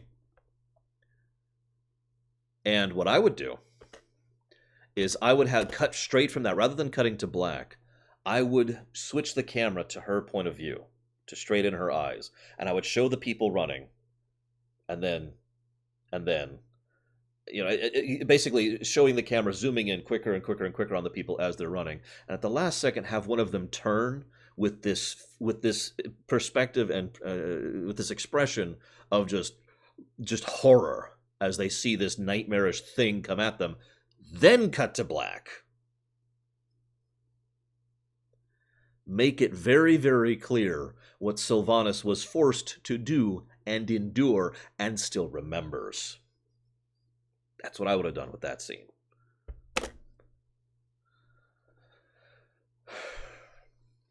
So that, of course, then cuts back to her talking to Dalen here. I'm not sure if I'm getting her name right. She's a brand new character. I hope she comes back as an undead. So, she streaks the tears. It's a nice little touch here. Now, Delaran, is that her name? I don't know. She's cool. I like her actress. The shot of the tree. And then this part is hard to talk about. Because this is when Sylvanas decides to burn the tree. Now, for those of you who haven't seen these quests, read the books, or read the novella, Sylvanas at no point in time said anything about burning Teldrassil. That was never on the menu. This is where we get into something where it's hard to talk about, because there is no denying whatsoever that the whole point of this, from an out-of-character perspective, is Sylvanas is evil, and therefore the Horde are the bad guys. And that is the point. Morally gray, my frickin' bum. Okay? Let's just all admit that from an out-of-character perspective, this was done for the evils. Now that we got that out of the way, they could have shown more of a build-up into this decision. As weird and as horrible and as awful as this is going to sound, I do actually like the idea that Sylvanas decided to burn the tree. But there needs to be more context to that. There needs to be more establishment to that. There needs to be more build-up to that. Which brings me to my big point. Why is this at the beginning of the expansion? For those of you who have watched me for a significant period of time, you may know that I like to play a thought exercise game. It's take something you don't like and try to change it into something good with as few moves as possible. Right? It's a fun little thing to do because it's a challenge. Like, you can turn anything into anything if you change it enough, but minimalizing the changes, that's tricky. That's difficult. That's hard to do. I have come up with 2 changes to fix all of this. Change 1, I just told you. Don't start this. Don't start the expansion with this. This whole thing feels way too rushed and way too, we gotta get to this point. We gotta get to this point. One of the most common, single most things I always talk to people about writing-wise is don't rush it. Don't try to hurry up to get to the good stuff. I understand the feeling. I understand the motivation. I really do. But don't. You need to establish. You need to build up. You need to take your time and get so there's enough here. Then you have the moment happen. Then you have the good stuff happen. Right? You know what I'm talking about, right? How many of you, either as a writer or who have read other things at work, have that mentality of we've got to build up to the good stuff. I'm just going to skip this part because I just can't wait to get to the good stuff. I've given that advice so many times when it comes to writing. The fact that this has effectively no establishment whatsoever out of absolutely nowhere. Like, this doesn't follow Legion in any significant or thematic way. This isn't a logical character progression. This is not a natural development for her. This is a rushed development for her. I still think she'd burn the tree. I still think she should burn the tree. But I think we need to build up to that point, which brings me, by the way, to my other change. I mentioned 2 changes. Why is she the war chief? Now, I know that sounds like a duh, but in total sincerity, from an out-of-character perspective, from a writer's perspective, why is this woman the war chief?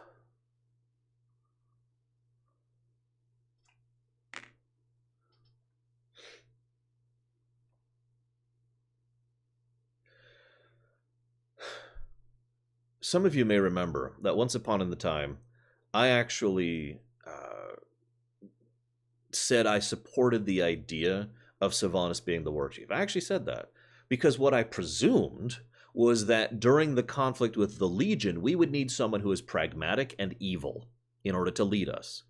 We needed someone who was that deprived of morality or ethics or hold the line or caring about her own people in order to pull a victory out against a fight against something as horrific as the Legion. And I believed that. I really did. And then they didn't do anything with that. They never touched on that. They never used her as a character in Legion. She had her stint in Stormheim, which was only really setting up this, if you could even call it that, although that is relevant, and we will get to that. And that's it. And now she's the war chief. And again, why? See, you're on hazardous.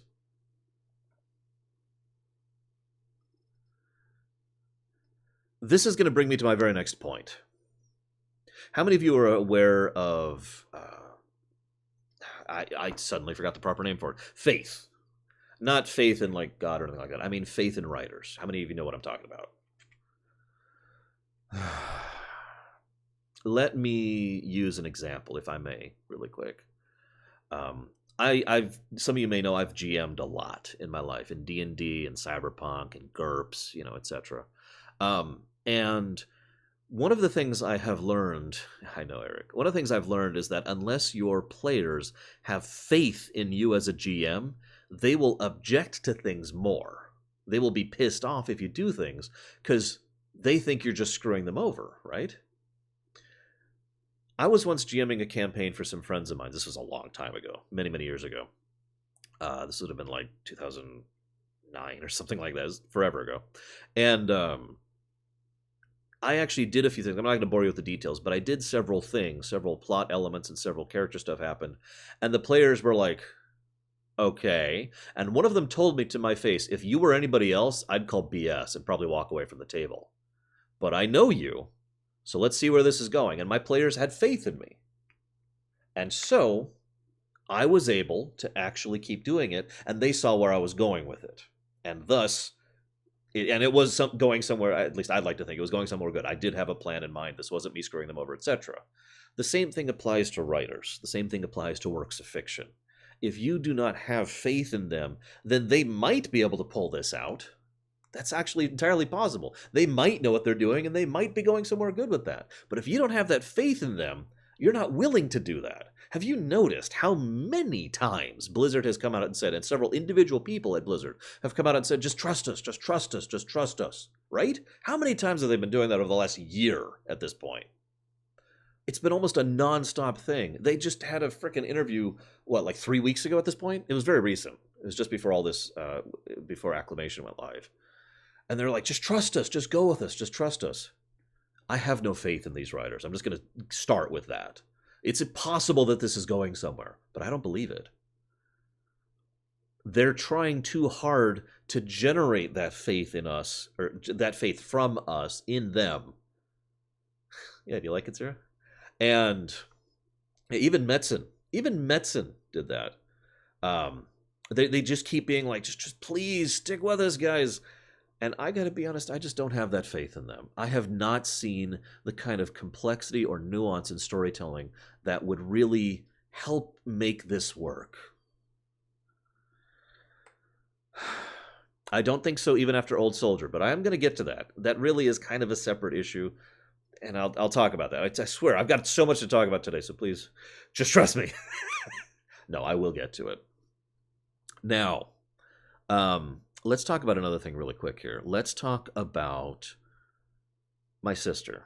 I know this sounds like a weird thing, but hear me out, okay? Yeah, no kidding, Dakota. My sister hasn't played WoW since Warlords, for a little bit of perspective. Now, she was actually very much into WoW.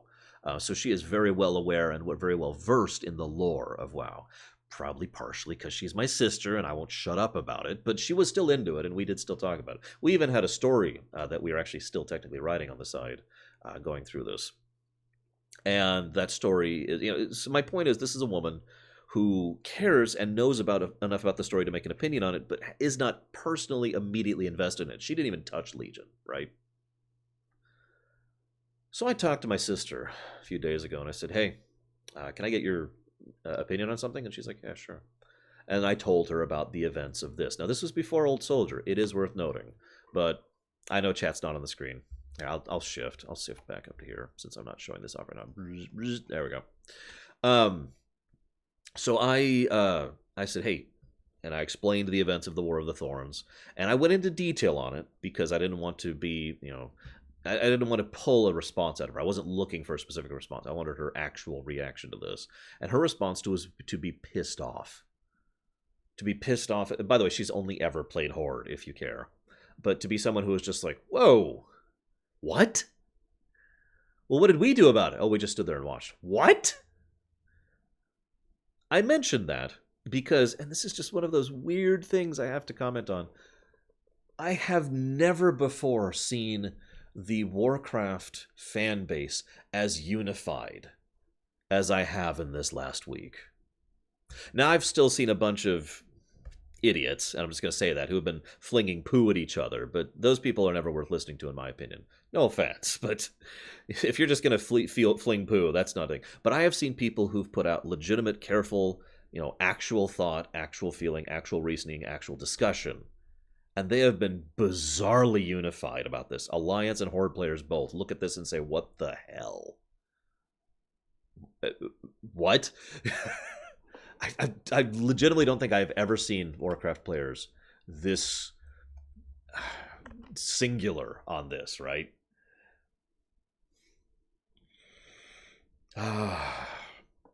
Yeah, I have not seen a single legitimate Horde player who's in favor of the tree burning. Now, I've seen some people who have said it jokingly or as a meme or, man, I wish I could have kicked the babies onto the fire.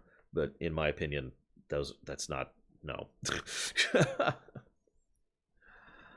The next thing I want to point out here. And yeah, lots and lots of people are talking about the lore. I've never seen people talk about the lore of Warcraft this much. It's actually weird. Now, we have to talk about something else. I'm not going to cover Old Soldier just yet. I will cover it. But Old Soldier was apparently, by several people's statements, supposed to go live a couple months ago. Old Soldier was supposed to go live before the Warbringer stuff, and there were issues, and it didn't, so instead it went live this week. I don't know how legitimate that statement is. I'm going to put an asterisk by that, because the timing of its release is very interesting, to say the least. You know what I mean? Oh yes, Golden has flat out said that these particular events were not written without her being involved. I believe that, personally, because this feels like it was written by the people who did the Stormheim stuff. But anyway, Teldrassil's still there, by the way, as a starting zone.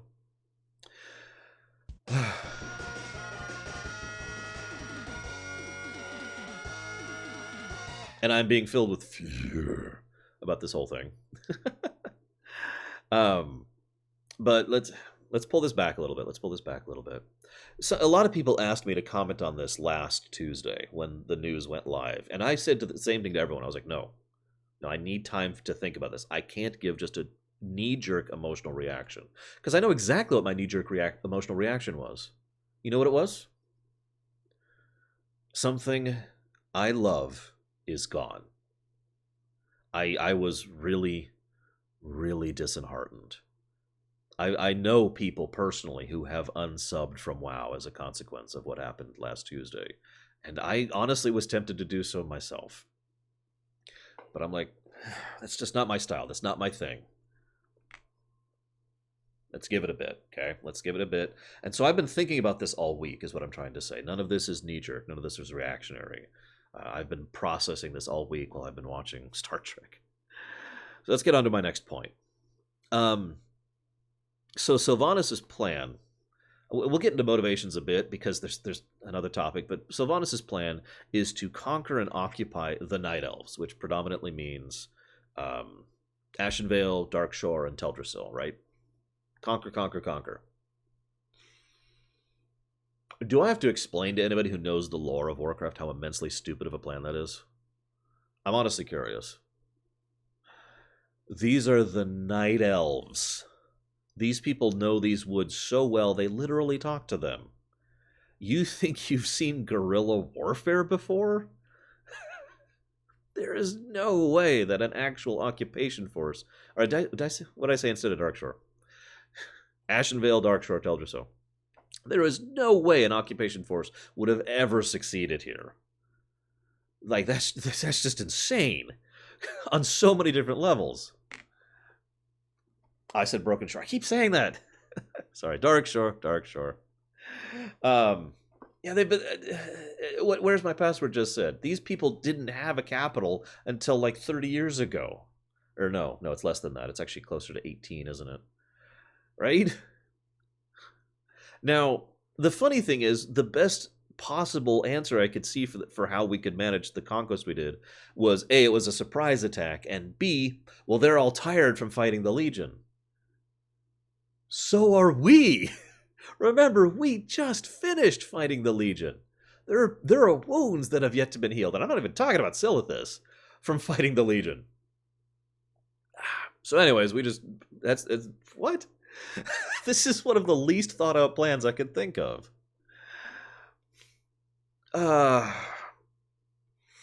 That's another thing. The Night Elves' actual forces are currently, well, actually, no, they're back. They actually, during the course of this stuff, they have actually come back and re-approached Darkshore, and are now part of the overall resistance effort in Darkshore.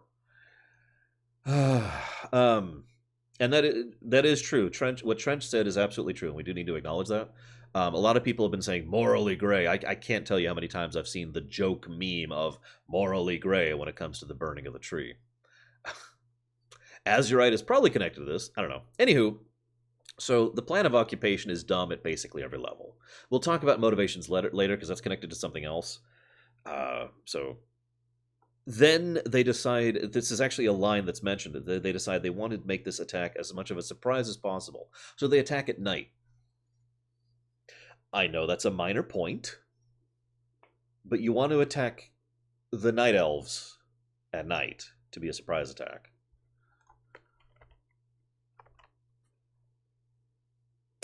Anyways, Let's talk about the fact that Sylvanas is the one who burned the tree. I kind of thought about talking to this the first time, but let's go ahead and really discuss this point. Oh no, that did upset me too, Necro, but I'll talk more about that in a bit too. That's true. Remedies Exio. That's true. For those of you not aware of the lore, and I'm sure most of you are because you're listening to me ramble about Warcraft, Night Elves do actually have legitimate advantages at night. They actually do have better vision. They have the ability to stealth. They have the ability to interact with the moon and the trees and all that fun stuff. And of course, they draw more literal magical power at night thanks to their connection to Elune. So make of that what you will. Anyways, so Sylvanas is the one who burned the tree. Now, for those of you not aware, that was an announcement last Tuesday. They had been super quiet about that for months and months and months. In fact, arguably for about a year. They had this whole thing where we don't know who turned the tree. Teldrassil gets burned, and then Lordaeron gets attacked, and that's what we knew.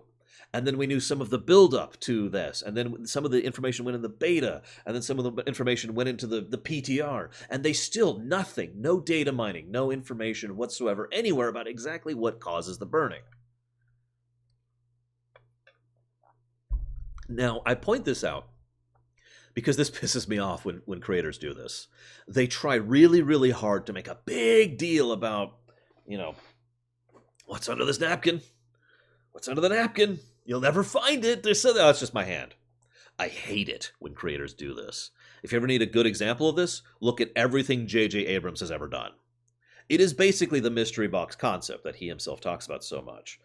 It's, to be more specific, because I want to be clear about this, it's when you build up something and hype up something, and then it's just, it's the completely normal, expected thing.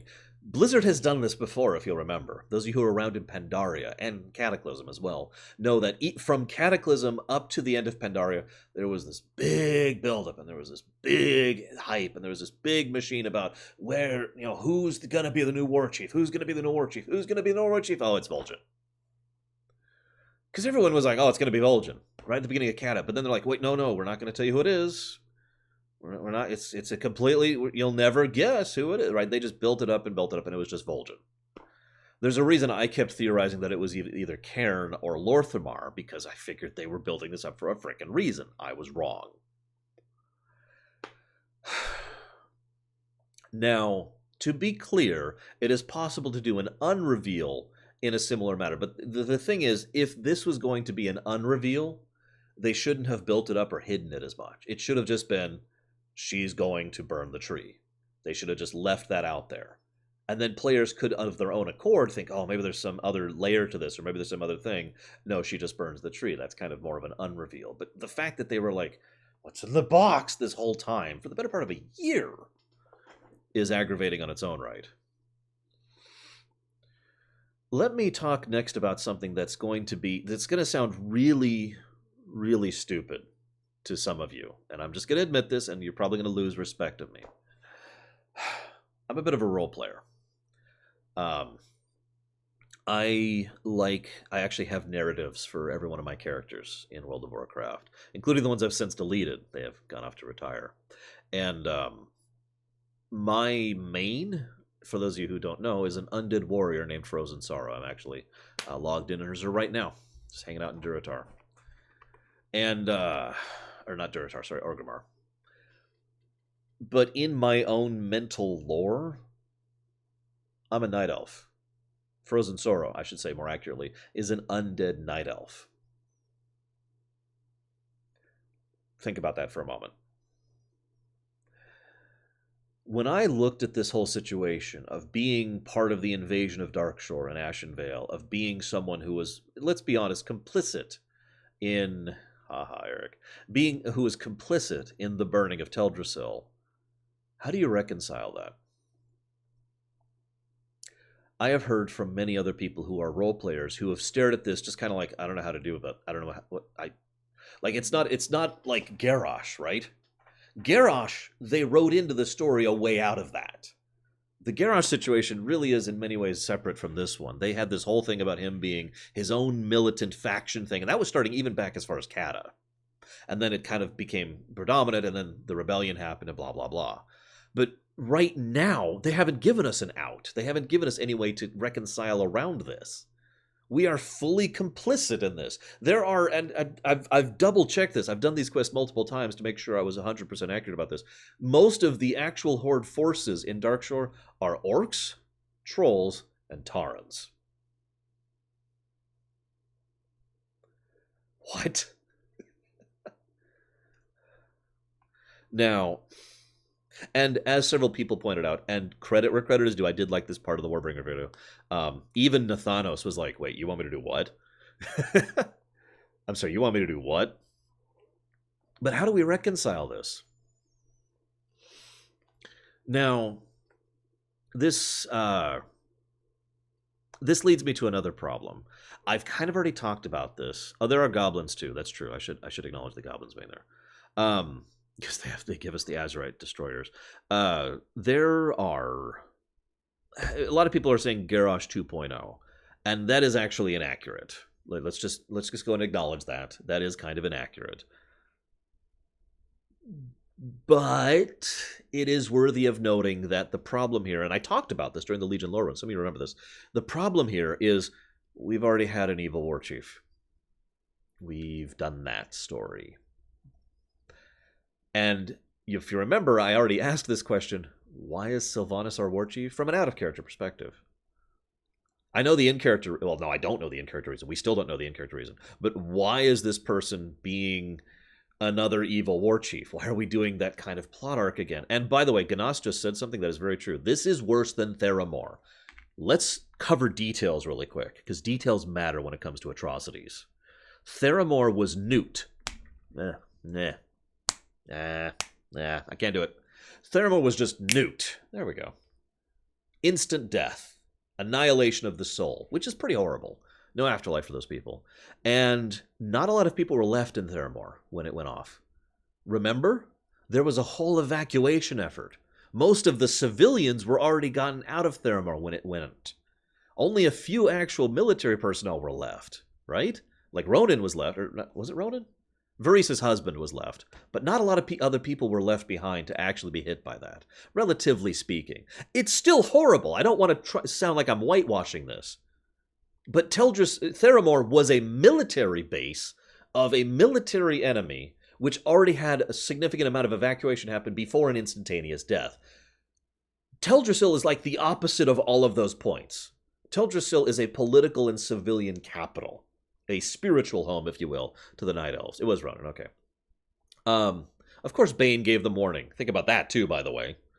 Anyway, so Teldrassil is not a military outpost. There's certainly military personnel there, but in the same way that there's military in Washington, D.C., that's still predominantly a civilian outpost. These people were given basically no warning and no chance to evacuate. And that's one thing Blizzard actually did very, very well. I hope to show that off on camera at some point.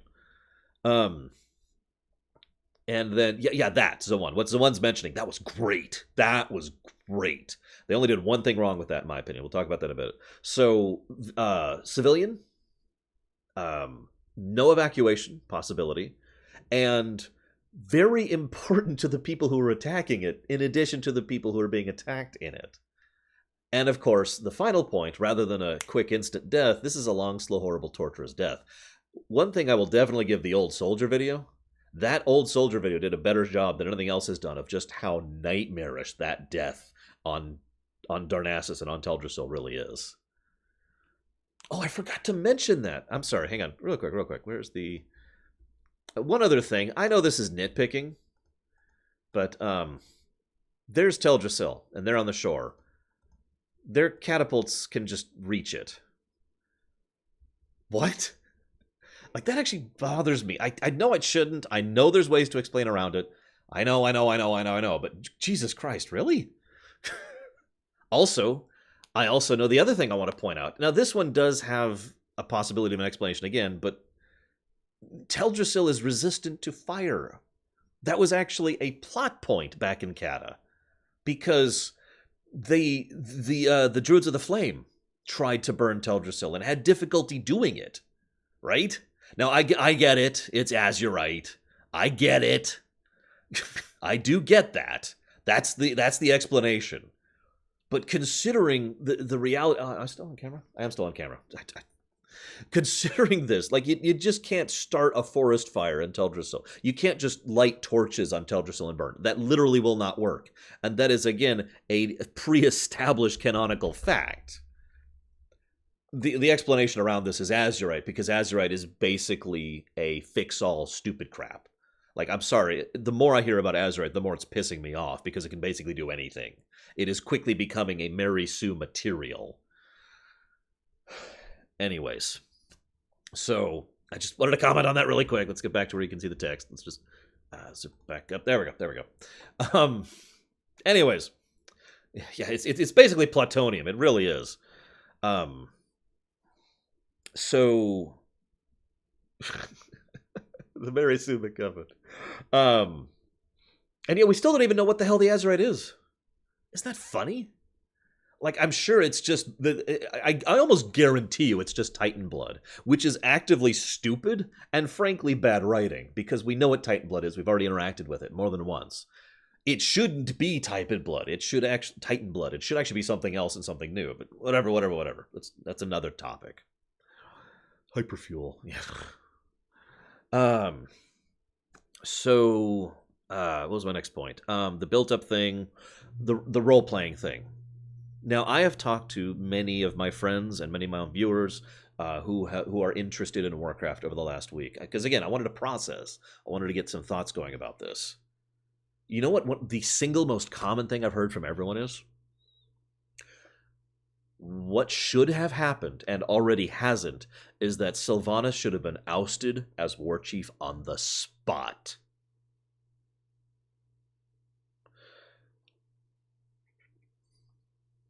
I am dead serious.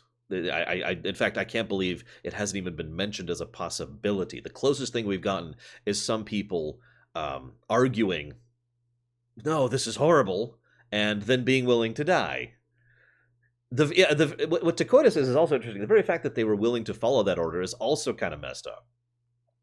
But this is someone... Yeah, exactly. You can't tell me Varrock wouldn't be willing to muck Gura this situation. On the spot! And as Schmeidolf puts out, excuse me, I always have trouble with that name, we've already been through this crap with Garrosh. Do you really think that everyone involved in the Horde is just totally cool with this? Now, Harriet says, is the role-playing specifically the problem with the tree or the invasion? The invasion is stupid. I think I've already established that. It is a dumb plan. And we'll get to the whys of that in a moment. However, there is a legitimate in-character why for the invasion. And we'll cover that in a bit. That's the next topic I plan to talk about. But the tree? No. Again, the tree is just messed up on so many different levels. The tree is so much worse than an invasion. Can I share something real quick? World of Warcraft's quest design is such that every NPC who has quests has, like, what's basically a priority list for those quests, right? Now, what that means, functionally, is if you randomly click on a quest giver and have just turned in a quest, if they have 3 new quests to pop up, one of those quests will be the one that automatically pops up. If you've played WoW, you know what I'm talking about. Like, you turn in, and then it's like, immediately, no transition, just here's the next quest. And then after you accept that quest, occasionally there'll be another quest, right? You know what I'm talking about? The very first quest you get from Sarfang is save the civilians.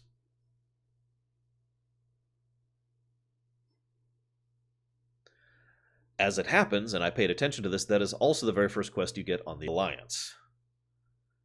I don't know if that's deliberate or not, but I found myself just kind of going, what? That's the very first thing we're doing? I also find something wonderfully ironic about the fact that the one quest that the Horde and Alliance share on Darkshore is saving the civilians of Lordanel. It's the one quest both sides have.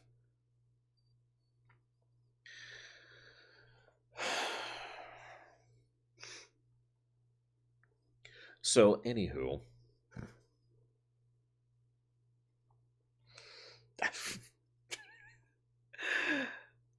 I guess I point that out because it kind of helps to emphasize where this probably should have gone, right? Let's talk about the whys. Let's go ahead and talk about the whys. Actually, no. I want to talk about one more thing really quick.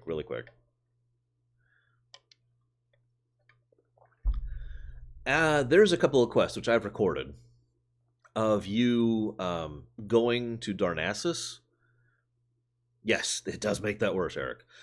You go to Darnassus as an Alliance character immediately after the burning, and you run around trying to help people. It's actually a really, really, really well done quest. It only has one flaw in it. It's Alliance only.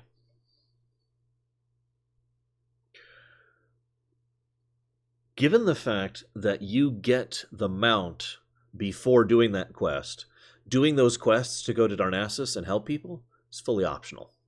You don't actually have to do any of that. Make it that way for the Horde, too. Give Horde players the option to go to Darnassus and run through the fires and try to get some people out. I can't believe they didn't do that. For those of you not aware, the way this works is you've got the Horde and Alliance quests, and they basically follow the same beats one-to-one right up until the burning. Then the Horde gets an extremely brief dialogue from Sylvanas, and then the Alliance gets several more quests of awesome.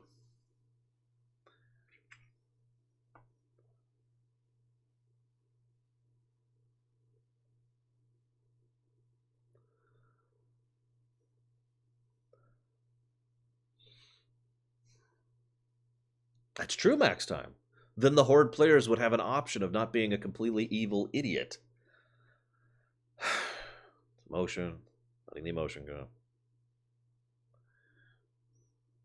I don't think they would have the ability to say no in the moment, APM Nathan. I really don't.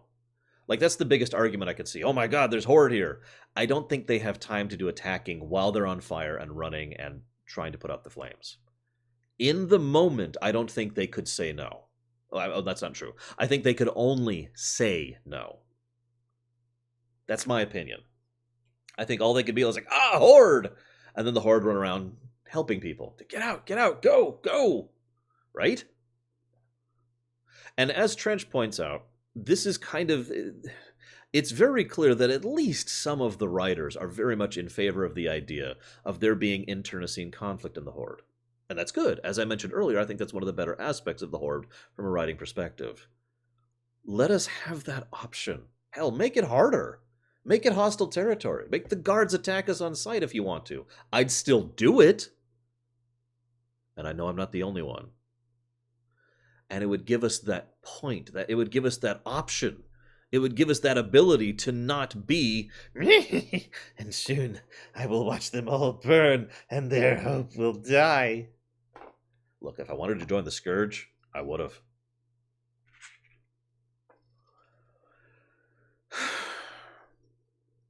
Let's talk about Old Soldier.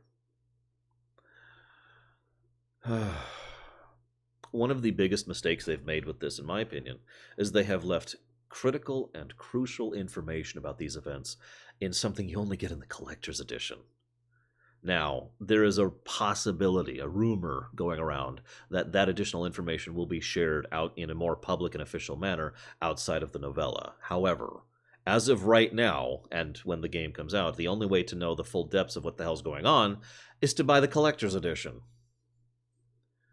Believe it or not, I have actually bought the Collector's Edition. I finally went ahead with that.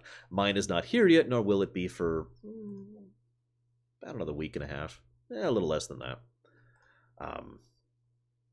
So, yeah, that is the current rumor of Phoenix. I have not seen anything confirming that.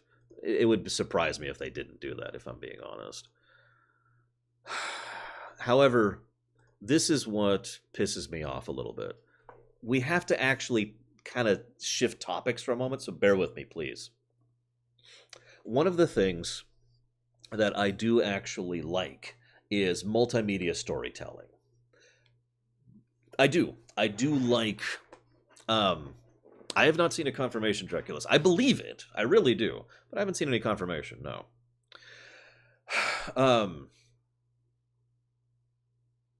Which thing, Zoan? Unless you mean the Blight. Anyways. Getting back on topic. I do like the idea of, here's a movie, but obviously you can only show so much in a movie, so here's books and other stuff to help flesh out details. I do like that.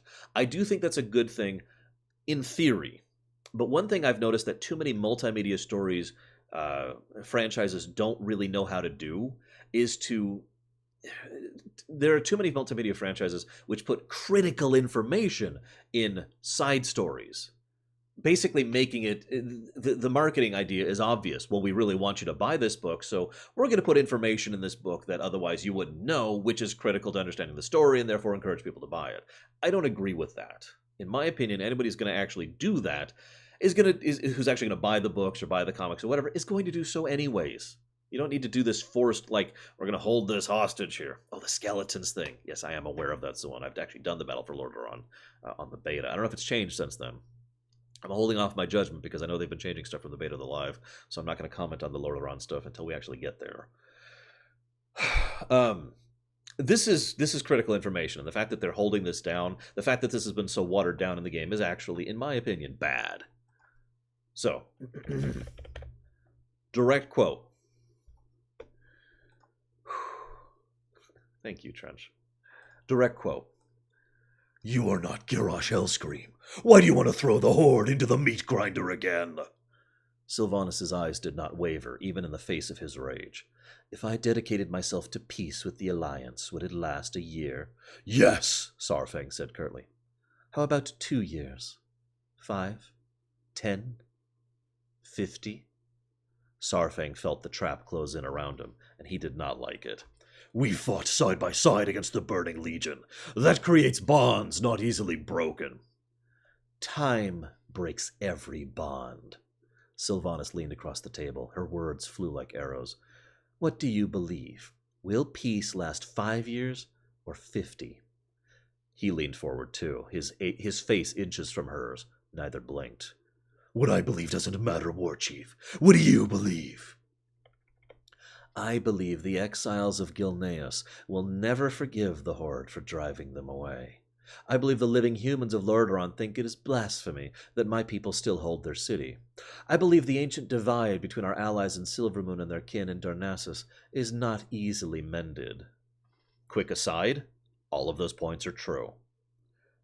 She's making a good point here, is what I'm trying to say. Back to the reading. "I believe the Dark Spear tribe hasn't forgotten who drove them from their islands. I believe every orc your age remembers being imprisoned for years in filthy camps, wallowing in despair and surviving on human scraps. I believe every human remembers the tales of the terrible Horde that caused so much destruction during its first invasion, and I believe they blame every orc for that, no matter what your people have done to redeem themselves. And I remember very well that my first Forsaken were once Alliance citizens. We died for that banner, and our reward was to be hunted as vermin. I believe that there will be no permanent peace with the Alliance, not unless we win it on the battlefield on our terms. And believing that, answer this, Saurfang. What use is delaying the inevitable?" So far, she has a pretty strong point here. Continuing. "The boy in Stormwind will not start a war tomorrow?" Her eyebrows lowered. "With Gen Greymane in his ear? We will see." Now this is interesting. This was a concern Saurfang had to concede. In the thick of the fighting against the Burning Legion, Greymane had launched a mission to kill Sylvanas, and it had gotten some of Stormwind's few remaining airships destroyed. There were whispers that Greymane had ordered the attack without Anduin's permission, but as far as Saurfang knew, Greymane had not been punished. The implications of that were troubling, and every possible explanation led to the same conclusion. The old Worgen would always drive the Alliance towards war with the Horde. That is the hammer blow right there. That's actually the end of this section. Because it's true, isn't it? We talked about this during Legion. Greymane committed treason in wartime. I'm sorry. I understand why he did it. I can sympathize why he did it. I tried to present him in as positive light as I could during the Legion lore run. Some people disagree with that. That's fine. But for all of that, Greymane was never... It wasn't even mentioned. He didn't even get a slap on the wrist for taking a military force and sending it off to attack what at the time was a military ally in a greater war against the Legion, which doesn't even relate to real-life terms. I'm not even going to try. And Greymane had absolutely no negative consequences for doing that. That right there is the point.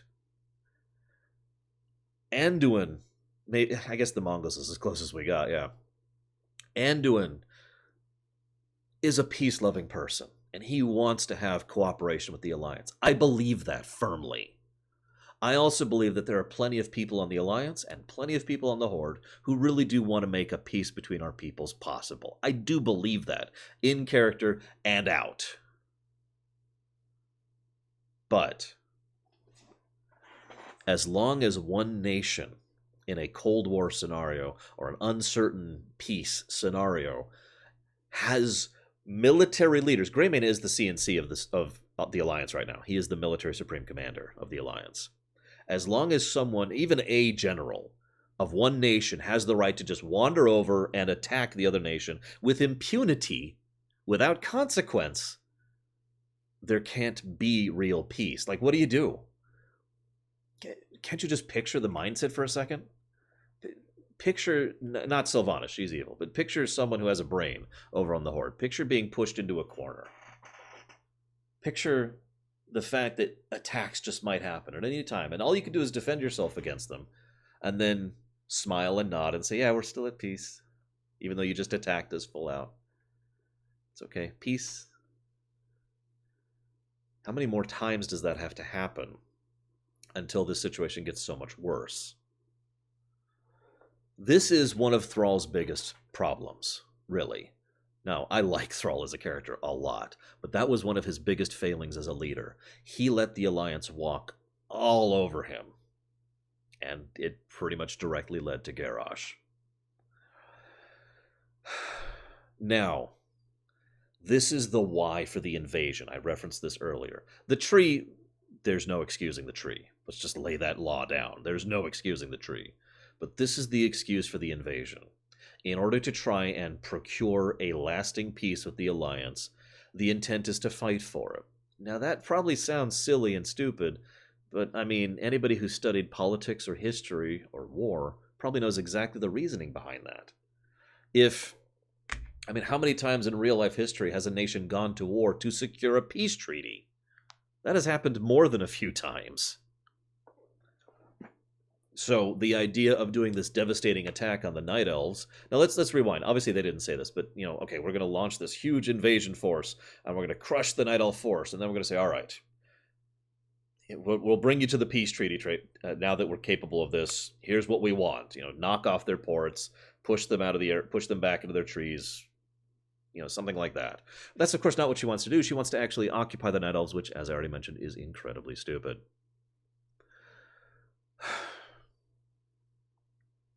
Yeah, Japan. Hang on a second. Now, I will give Blizzard credit in that they're trying to turn Greymane into a more interesting character over the years. And by over the years, I mean over the last year or so. Because... but... I'm not going to read this part. It's just basically that Greymane says, I will help the Night Elves because I'm not a terrible person. One of Sylvanas' strategic, how do I put this, plans? Was that she would capture and take the Night Elves, and then in so doing, the Alliance would basically abandon the Night Elves to their fate and work with their own stuff on their own thing. That is obviously not what happened, and really kind of stupid of her to think that she could even have done this.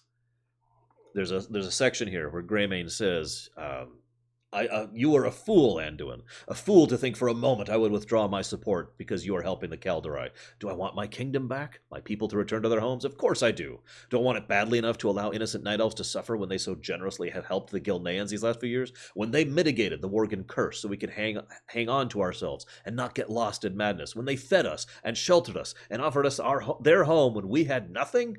No, I would never betray that kindness by turning my back on them now. Sylvanas certainly does not understand the alliance. She is in for a rude awakening, you can mark my words.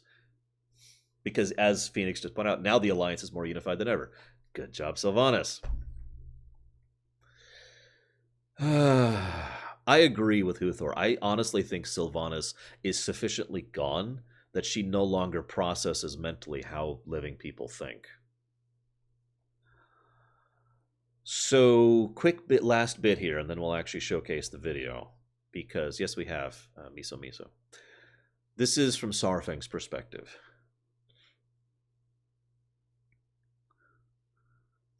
I know, right, Harriet? The screams continued. They reminded him of Shattrath. He'd loved the sound then.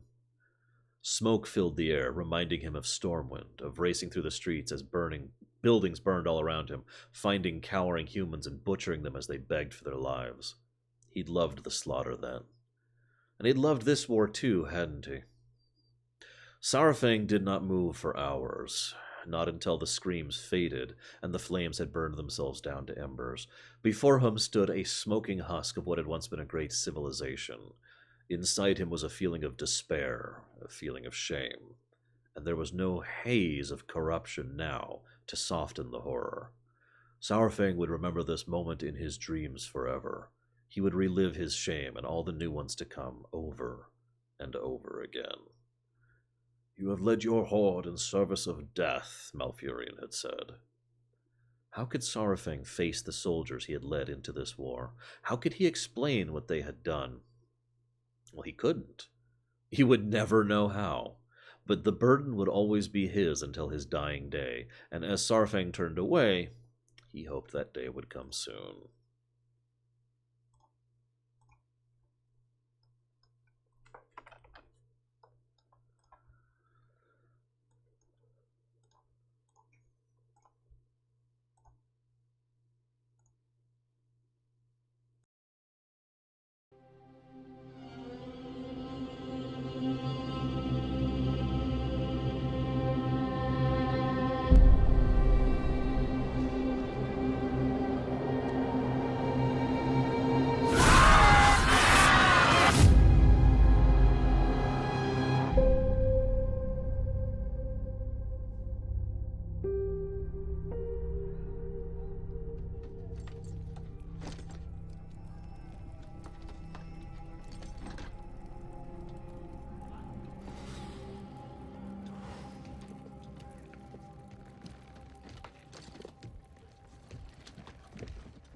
Oh, Lord Saurfang.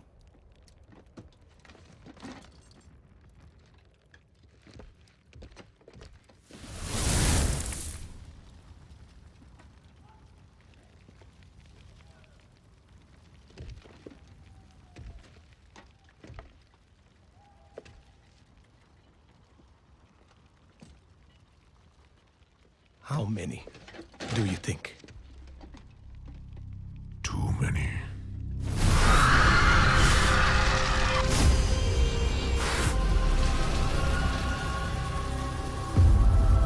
There is no honor in this. They will come for us now. All of them!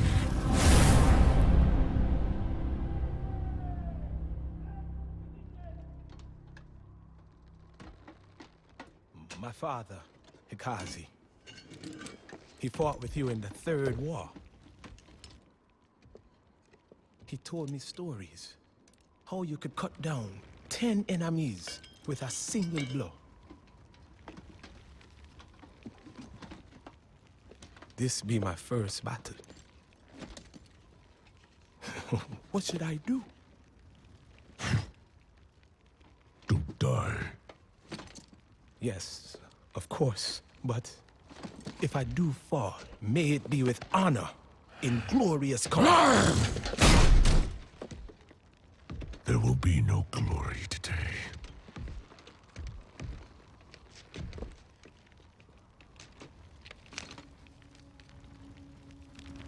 Only pain.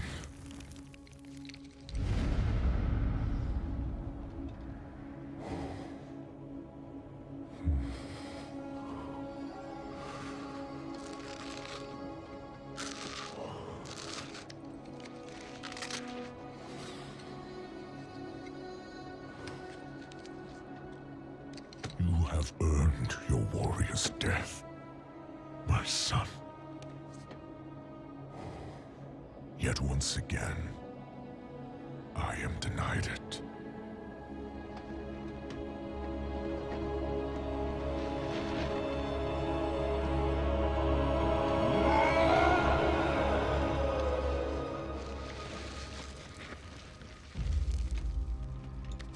What are you doing? Claiming what is mine.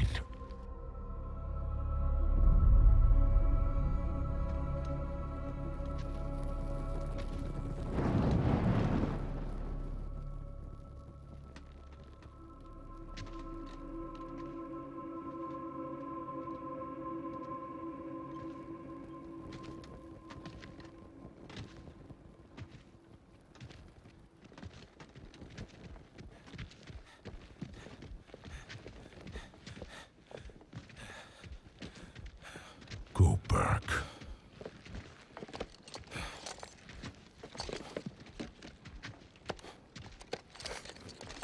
I said go back! Live another day. Go back to your father.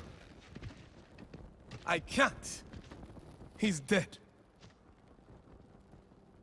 The Horde. It's all we have.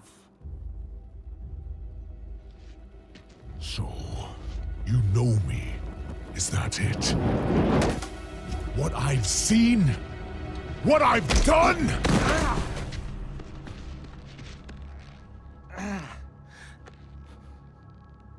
Oh, give up, boy.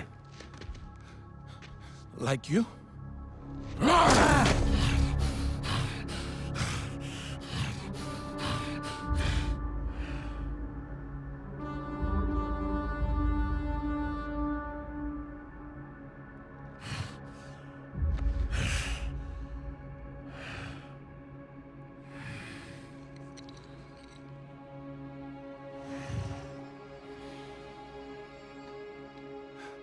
Live another day.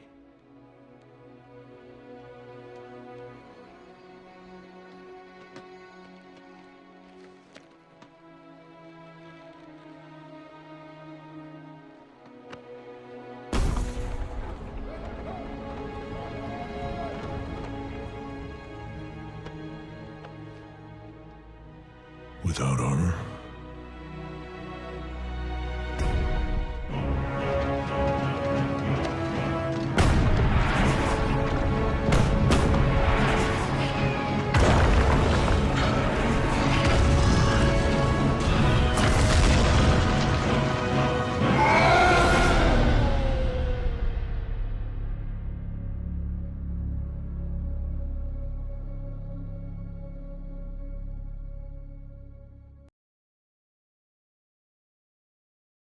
Ladies and gentlemen, for the Horde. Now let's really go through this one, shall we? This, in total contrast to the Sylvanas thing, is awesome. This is absolutely dripping in symbolism and well-designed cinematics. There's only two things that bother me about this. First is the reveal about his father being dead. I mean, duh, right? The only other thing that bothers me about this is that Saurfang's corpse is just out in a snowy plain somewhere. I have no idea how that's even possible. I know it's a good shot, but I have it. Like, where is it? Back. Yeah, this. Like, where the hell are they? Right? For those of you not aware, Saurfang died twice. He died once at the gates of the Wrathgate, Angrathar, and he died once again after we defeated him on Icecrown Citadel. So I have no idea where this is. Best guess I got is that he literally... I know it's supposed to be symbolic, but I mean, you could have done this elsewise. Whatever. It's a problem. It's a nitpick, and I don't like it. Moving on. That being said, the rest of this is pure joy. I mean, the first thing we see, the first thing he's thinking about is his son, his family, who is dead in the frozen wastes to literal death. And of course, the second thing he thinks about, and I'm going to turn on the sound again for this because the audio design for this is fantastic.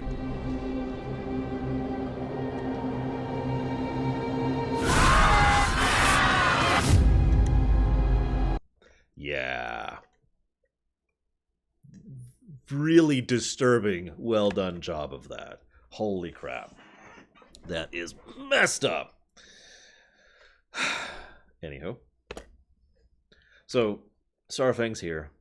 A dying fire is right next to him. He stares at the Alliance army, unified against him. I don't know what to call this troll. I'm not calling him Zappy Boy. I refuse. So, the troll comes up, notices him, and is like, oh my god, it's you. And regardless of other significance, this is a troll shaman who has... this is his first battle, according to him. Now, I like to think of that as meaning his first war battle. Like, it's kind of a different thing to be a... Oh, Zakan is his name? When did they name him? I must have missed that. Or was it Zirkin? I don't know what to make. Everyone's saying different things. What do I do? Hang on.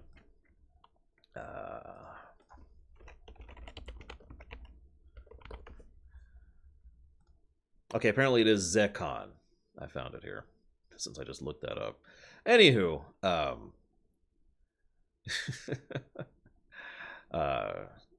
Zekon is apparently voiced by Valance Thomas. So Zekon here, he's a newbie. He is young and inexperienced. He is, if I was to put this in the most simplest word possible, he is untainted.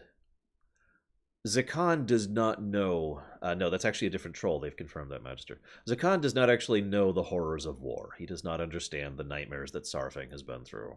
He's just some troll, right? Who... He provides a wonderful ground perspective of the Horde. Someone who is basically being called to fight in a battle against the Alliance because he really doesn't have a lot of choice. Because the Alliance are coming to wipe them out. Right? And yeah, he's young. He is noticeably young. The young boy lights the fire next to Sarfang.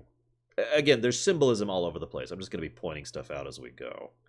And then, of course...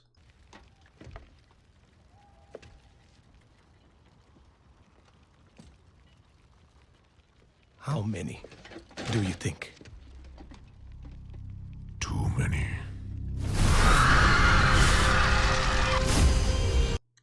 Really wanted that to be clear.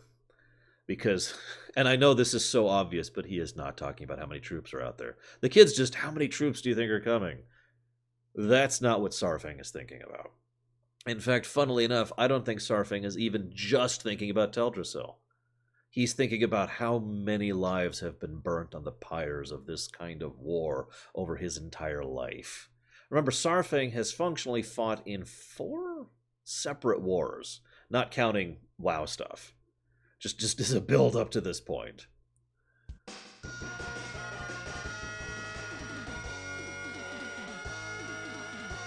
You could also argue that he is filled with fear. Thank you very, very much, Rosulia. As ever, much appreciated. So this shot right here, this is brilliant. And there's a lot of nice little subtlety here, too. You can actually see the hand still reaching up and out. I know. But the shot of the tree, that's insane. And of course, we actually could see the ships out there, too. What's left of the Night Elf... what's left of the Night Elf fleet that had been returning from Silithus in order to get evacuate as many people as they could. We do know a lot died in Teldrassil. That is a fairly prominent thing. And as you can see, the hands are still moving there.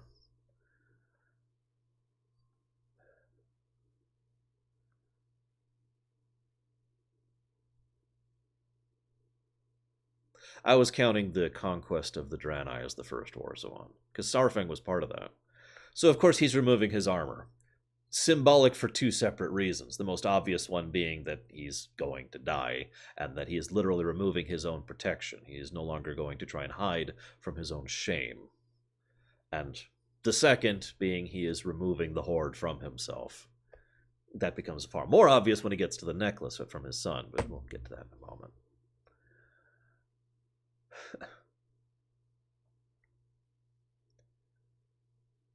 And I love how the only advice he gives to him is don't die. He says that jokingly to help establish a later thing. The troll says, well, if I die, I'll die with honor. Sarfang, of course, gets really pissed off because, of course, Sarfang understands this is not actually an honorable battle. We as the Horde are culpable in what happened at Teldrassil, which again is one of the reasons it pisses so many players off. We are... I don't think I agree with that, Carbon, but we could talk about that later. There's no, like... There's no good answer here. Right? The leader of the Horde just committed one of the worst atrocities in the history of Warcraft. This is right up there with the path of victory, or the path of glory. So, there's no good option here. And he flat out says, there will be no glory in this battle, only pain. Because we are not fighting a glorious war. We are not like, oh, we will fight worthy enemies on worthy terms. No. Would I consider this an illegal war? Ours or theirs? And of course, he removes the actual symbol of the Horde from his son and tosses the Horde into the fire. Now, I've already made my complaint about this, so let's just ignore that for a moment. But the fact that he quite literally has to carve out the symbol of the Horde from ice, from being frozen. And of course, the symbol, that, and then that. Just remember that for the future if you didn't catch it already.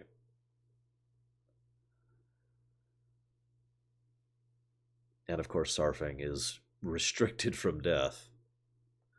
Funnily enough, given the nature of Orc Afterlife, there's an entirely possible chance that Sarfang the Lesser is screwed, but anyways. Then he literally takes the ash to cover himself. Oh god, you're right, Necro. God, that's messed up. So he leaves with an axe and a torch. This is Sarfang going out to die. I mean, fairly obvious, fairly self-evident.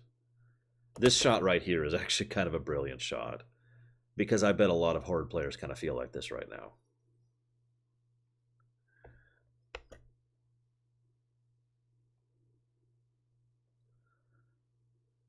Now, one of the advantages of inexperience and youth is that you don't understand hopelessness. You don't understand despair the same way older people do. And yeah, of course, sorry, I should have mentioned that. I thought that was obvious. The torch is to make sure that they know he's coming. That's why he holds it up at first. I am coming out. You know, statistically speaking, it's more likely he is going to get killed before he even reaches them with arrows and cannon fire. Anyways, Sarfang probably understands despair better than most people currently alive in this setting. What's his name again? Zakan. Zakan there? He doesn't understand that at all. To him, this is all just relatively simple. So he goes off because... I'm actually tearing up a little bit. Because Horde is family, goddammit! Because Horde is family. Because, what else do you do? Sarfang, Lord Sarfang, he calls him initially, giving him that honorific, is a hero and a legend, and is walking out to die. What else would you do? He even takes off his shoulder pads. We're going out there without armor. Now, nice little touch here. Did you see how much Zakan staggered from a light push from Sarfang? That's also kind of a point here. Because Sarfang, despite his age, is really, really strong. And a lot of that strength comes from his experience and from his from all that he's been through. He is, to use a gameplay term, he is high level. Zakan there's a noob. And this is actually better shown off in a second when he shoves him with actual intent, and Zakan is actually hurt by that and barely gets up from it. So, you know, his father is dead. The Horde is all we have. And Sarfang just gets pissed, and he actually hits him right there.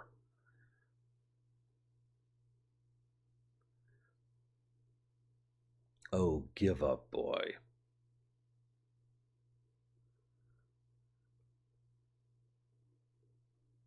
In fact, I'll just turn the sound back on.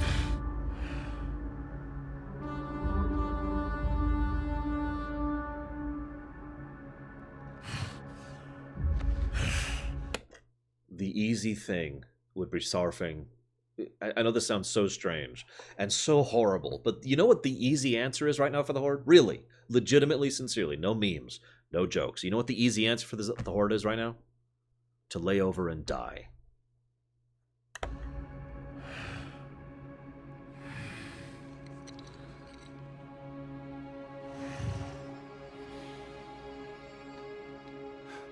Live another day. And I love that, because that is not a hopeful sentiment. That is not a sentiment of, yeah, it's going to be great and awesome and there's this glory. No. No, that is a statement of tragedy. That is a statement of a long, hard, difficult road. Living is the hardest thing the Horde, the real Horde, not Sylvanas, but enduring is the hardest thing the Horde could do right now.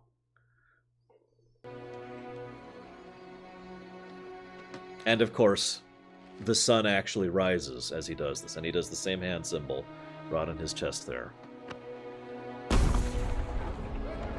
Look at that shot. Look at that shot.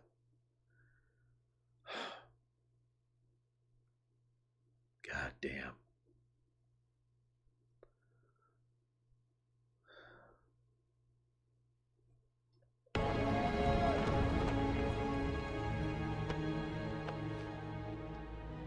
Without honor? And some people have missed this. Notice Zakan grabs the shoulders as they're running. Right there, see? Grabs his armor as they're running back.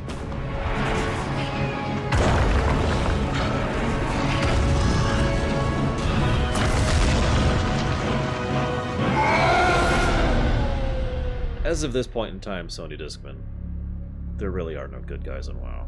There's like a few individuals who qualify. So, that of course will lead directly into the Battle for Azeroth opening cinematic and the Battle for Lordaeron.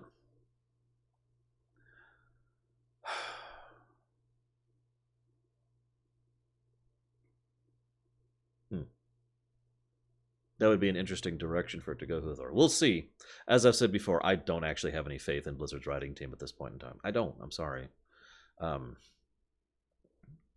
already committed to BFA. I've already bought it. And I got to do it for the show. I've even already been recording footage for BFA. Literally, seriously, I have been doing that. In fact, I still need to finish leveling a character so I can record more. I want to show off one more thing really quick, if I might, if you guys don't mind. So we're going to switch down to this, I believe. Nope, this one. This should be it. Why is it not there? Oh, I see why. Because I have it turned off. That's why. There we go. So, doesn't look quite as good as Sarfang. This is my warrior, my Night Elf Undead Warrior. Who is that? Oh, it's Shadow Machine. Hi, Shadow Machine. I took off my shoulders too. It's something that a lot of Warcraft players, especially Horde players, have been doing. You can actually remove your shoulder armor as a cosmetic thing. And a lot of people have been doing that as a sign of solidarity for Sarfang. Excuse me, let me say that more correctly. For Varrock. And I just wanted to share that really quick. One tiny little last thing I wanted to share. Hi, Shadow Machine. This is, well, this is a God of War reference. But, unfortunately, they haven't been saying their dialogue. But thankfully, I have it saved right over here, just in case they didn't. You are quiet, more so than usual. I heard the other children talking about the war. Did the Horde do something bad? War is a test of honor. Once it is lost, it is not easily reclaimed. Remember that, boy. Next dialogue bit. What is it, boy? Is this a bad war? I mean, worse than the others. Wars never change, only the warriors do. Do you think this war is going to change the Horde? We will see, boy. We will see. And then this last bit. I feel bad the elves lost their tree. Why? You told me the orcs once lost our home. Yes, it was long ago. Did it make everyone sad? We were... not ourselves.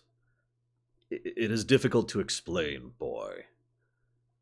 Mother spoke of it sometimes. I think it made her cry. I don't think anyone should lose their home. Not if it makes them feel like that. You have your mother's heart. Just nice little interaction there with those two about the war.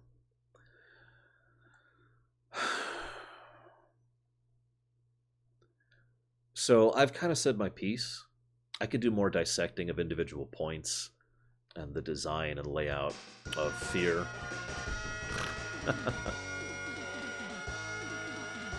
Of Fear. But, yeah.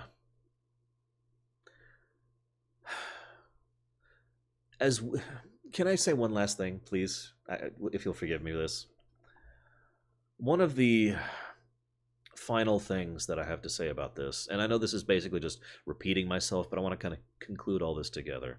I really legitimately feel that having Sylvanas as war chief and having Sylvanas do this burn Teldrassil at the beginning of the expansion was a mistake. And I can answer why very simply, because think about this for a moment. Think about everything I just mentioned about Greymane and the possibility of preemptive attacks. Try to keep in mind, by the way, I love the standing orc animation. Try to keep in mind for a moment that the Alliance has actually been doing things that are declarations of war against the Horde after Legion. That's not me making that up. That's actually a thing. I mean, I'm sorry, but if we found out right now that Russia was actively killing some of our workers in a camp and sabotaging the equipment there as part of an effort on behalf of Russia to attack the United States, that's a declaration of war. Sorry. Mistake out of character, Anthony. I think the writers made a mistake with this one. So I bring that up because the idea of this lack of peace between the two factions makes a lot of sense because of everything that both sides have been through. Because it's just so easy and so simple for the Alliance to push and push and push. And rather than, oh, okay, we're going to go burn Teldrassil, have them fight back. Right? Have them actually start the war by saying, we're not going to let you push us around anymore. It doesn't really matter who the aggressors are here. But you can have the Horde declare war or the Alliance declare war. I don't actually care about that. But have the attacks on... go ahead and have the attack on Ashenvale. Don't have it go as smoothly and easily as it did. That's ridiculous. Go ahead and have the Battle of Lordaeron. Go ahead and have both sides get the crap kicked out of them. Small spoilers for BFA here. Both sides will be taking very significant damages and loss of fleets and loss of troops as a consequence of the lead-up of BFA. The War of Thorns, the battle at Darkshore, the Battle of Lordaeron, and a couple other things I'm trying to, not spoil that's actually in BFA.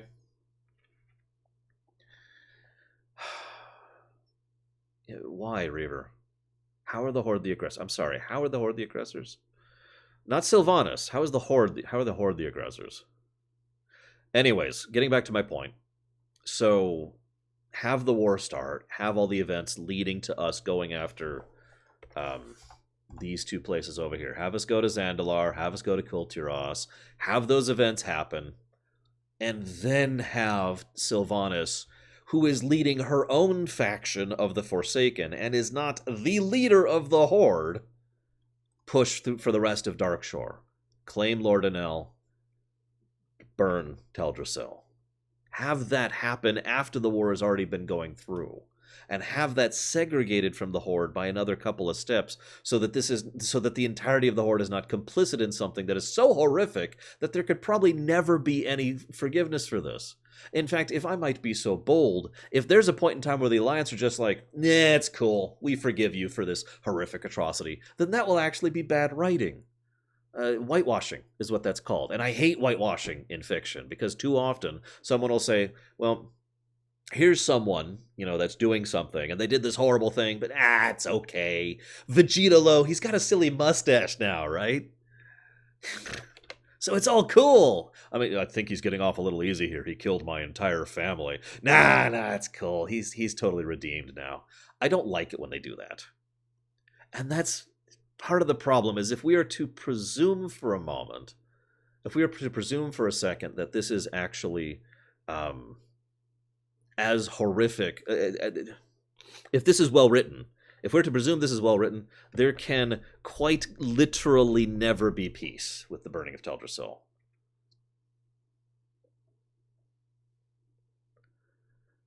Kerrigan did nothing wrong, though, at Qualitas.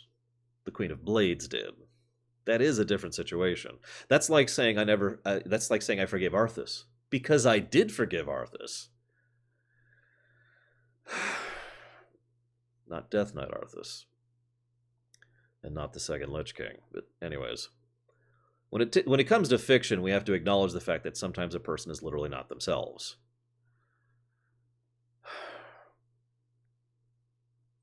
Now, I have to admit, if I was in control of the entire story, I wouldn't burn Teldrassil.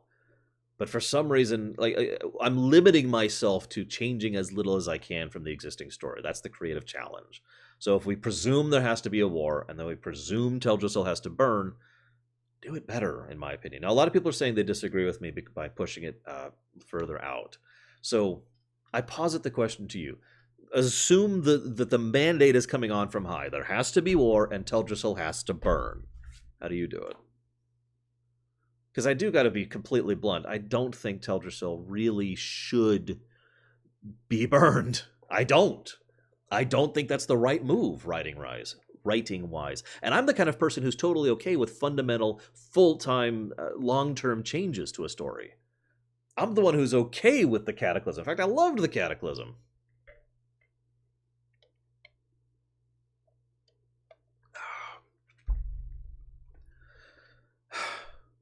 Well, no, I agree, Reaver. That's one of my problems with this whole situation.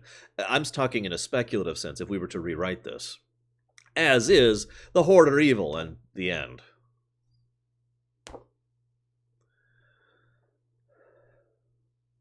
Oh yeah, let's also presume that Sylvanas has to burn Teldrassil for whatever stupid reason. Sorry.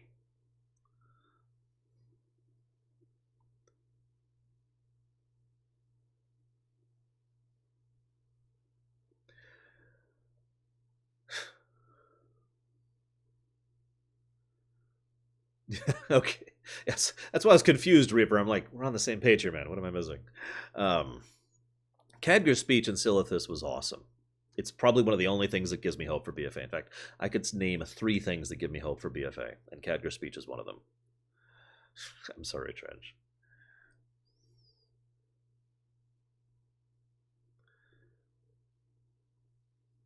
I mean, I actually agree at Qualitas. I just personally think they did some good stuff with it. But situational. Music. There we go. Oh god! Oh god! Blizzard.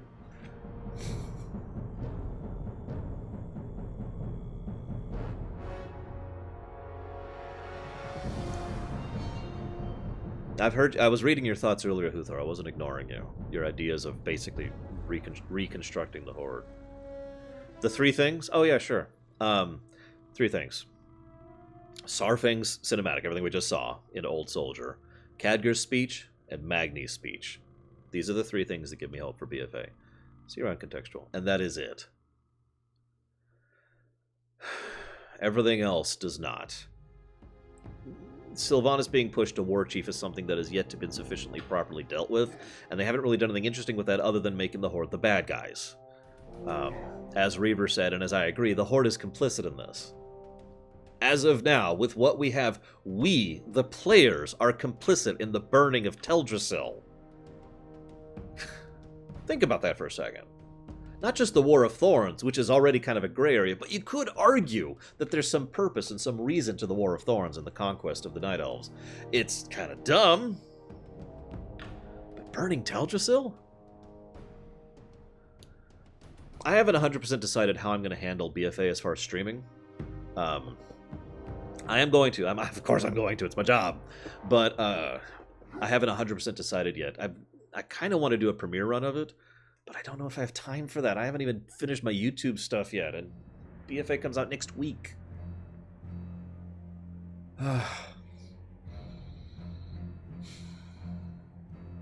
Yes, that is correct, Snark.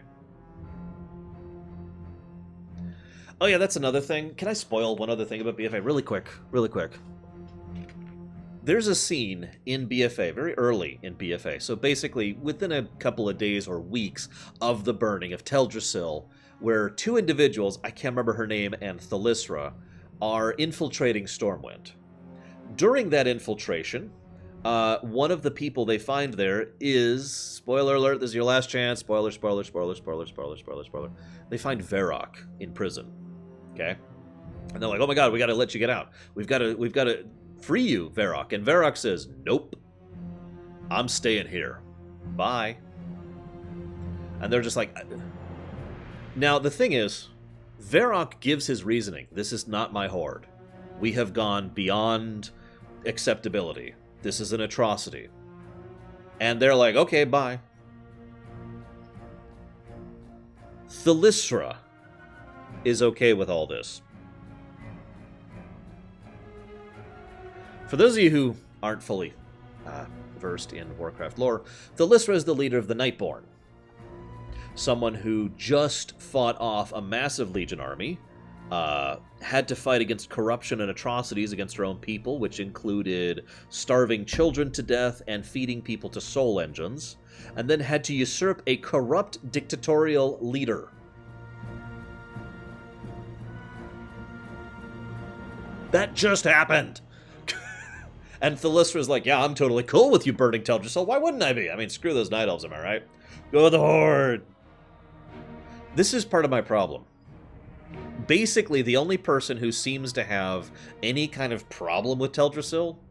Yes, I know, that goodbye. Like I said, I'm trying to avoid most of the spoilers. We'll cover that when we get there. But the only person who seems to have any problem with the burning of Teldrassil is Varrock. And I guess us. Like, that's it. I was talking to Pax just last night, and we were like, you know what we should do? What should have been done? And he said this, and I'm like, what's that? And he says, what should have happened is, within minutes of Teldrassil burning, the rest of the Horde should have been like, all right, have fun in the Undercity, and completely ousted Sylvanas and the Forsaken from the Horde. And like Battle for Lordaeron happens, it's just, there's only the Forsaken there. They're all on their own. Have fun with that, guys.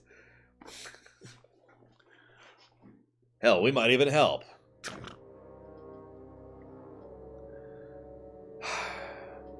But then again, the whole allied racist thing hasn't been as well handled as I would like, so whatever.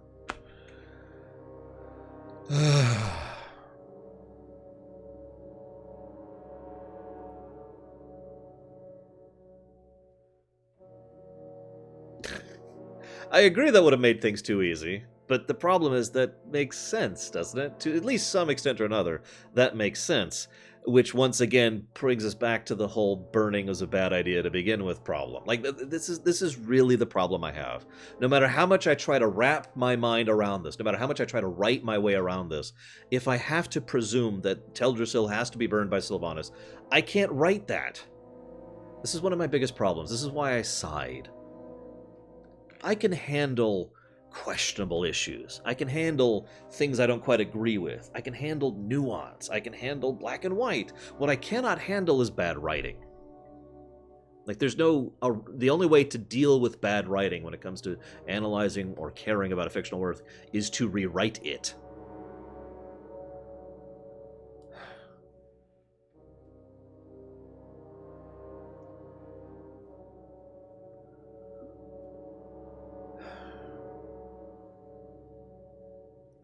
Yeah, seriously, Raptor 1.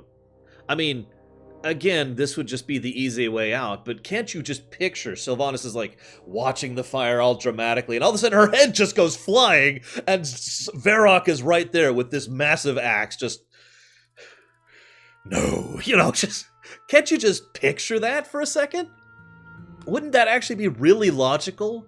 Because think about what Varrock actually did, because what Varrock actually did in lore is, "You shouldn't have done this, they will come for us now, all of them!" And then he sat there and watched Teldrassil burn. What he should have done is anything about it. Right? Like, okay, okay, Sylvanas is dead. Quickly! We need to try and save as many as we can, and then do something about it! Take action! It actually aggravates me that Varrock, despite Old Soldier, is basically just going to give up.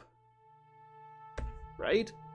Because again, as I mentioned, spoiler, spoiler, spoiler, we just find Varrock having given up in prison. Just hanging out like, yep, I gave up. What? Do something, Varrock! And I'm focusing on Varrock because he was at least there during the war at Darkshore. But Bane? Lorthamar?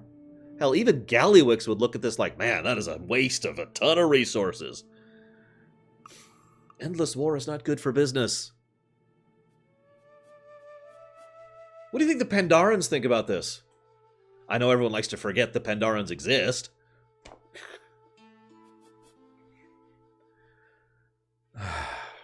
Yeah, what Takoida says. This is just... I can't write around this without just rewriting this. I don't know what to even think about this anymore. It's a level of frustrating I'm not prepared to deal with.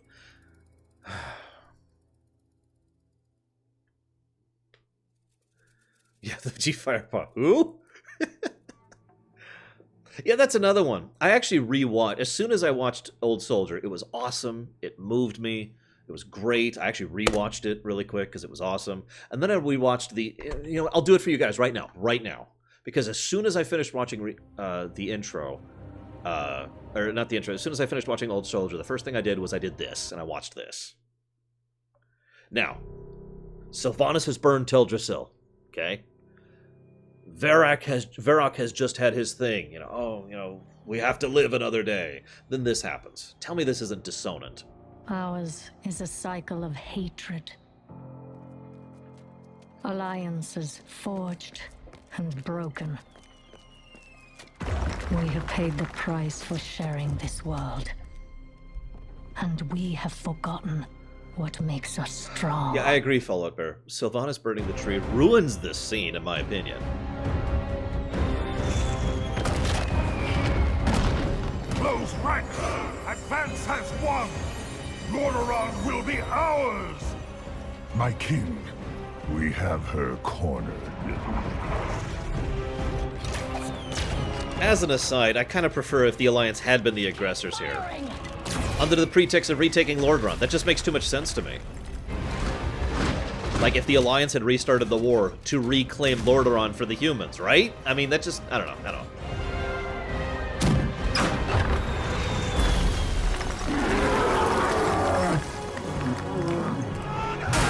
So there's Varrock. Got some of his armor back on.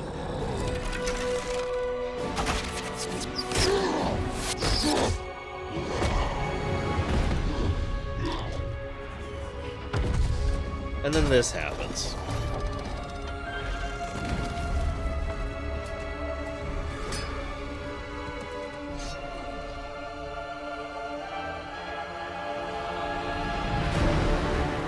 Agreed, Fallout Bear.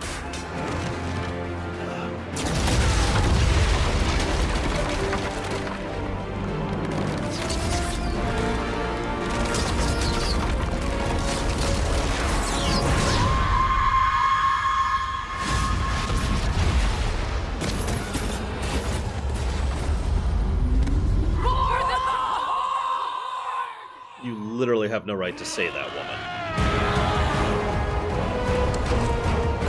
I'm just saying, she has lost the right to say that.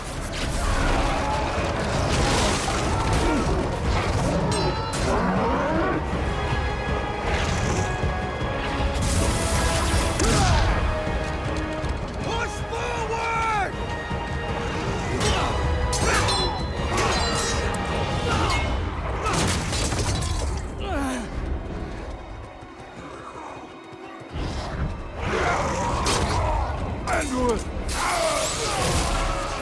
No, that is not Zakan right there. It's different hairstyle, different hair color.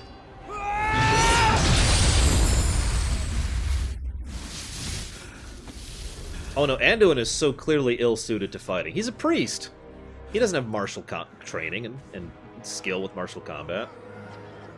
If anything, one of the few symbolic things I like about this is the fact that he loses his helmet and then starts to actually contribute once the mask is off. And he lays down his sword. That's when Anduin starts to contribute. That's a nice touch.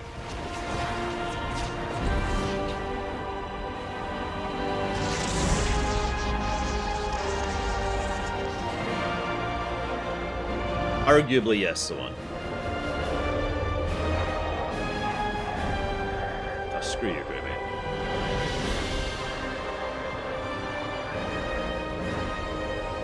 Stand as one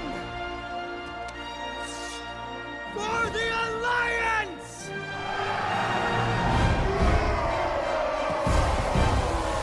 There's Zakan.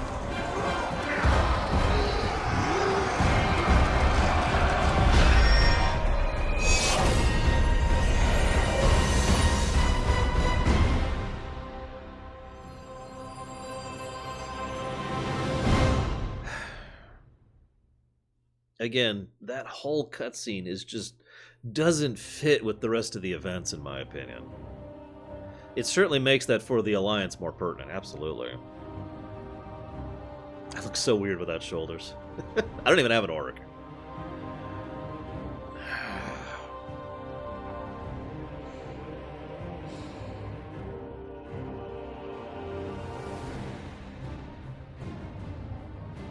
I don't know. Let's talk about the last thing I have planned, and someone asked, several people actually have asked me to talk about this. Let's talk about the next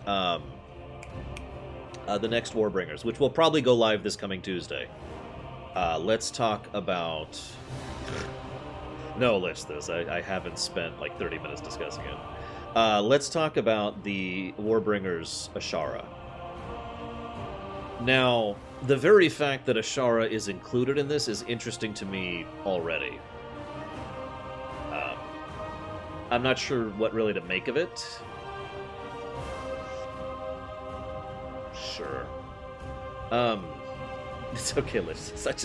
I love your timing.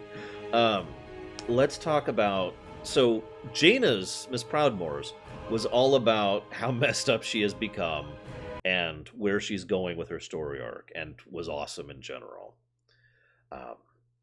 Sylvanas's was not as good in any particular... Where am I? Oh, I know what I'm doing.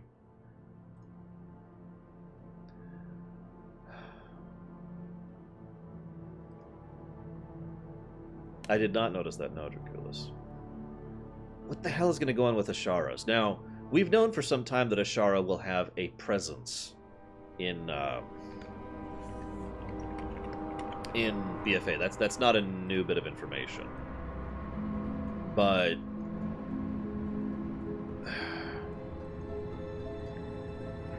I suppose as a writer, what I'm thinking is, what does Ashara have to do with what's going on here? Now, I'm not opposed to doing some more stuff. See you around, Darkrai. I'm not opposed to doing some more stuff with Ashara. As weird as this may sound, for such a character who is so critical to so many aspects of WoW lore, Ashara is practically a non-character. We have only two very small insights into her characterization, and both of those are basically windows into very specific parts of her life. We know about how she was at the height of her power when the Legion was about to invade, and we know how she is basically right now. She was on Ajuna, which I was going to point out right over here. She's over here as part of these quests.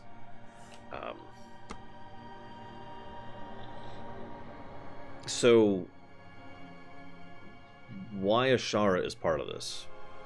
Now, the obvious answer is that this is going to show the specifics of her shift into being the Naga Queen, but that doesn't have anything to do with BFA, really, does it? All of the Warbringers things so far have been directly and specifically about what's going to happen with regards to BFA itself, have been plot relevant, is how I would phrase that. Miss Proudmoore returning to Kul Tiras and her descent as a character in a good way. Sylvanas burning Teldrassil and her descent as a character in a bad way. What are we going to do with Ashara? I have to admit, I'm just kind of flailing at this point for coming up with where they're going with this. Because the only way, in my opinion, that Ashara could be relevant is if the Naga are going to have a significant presence in BFA. And I'm not sure how that's possible, considering we already know most of the quests from BFA. Like, that's already been in the beta, right?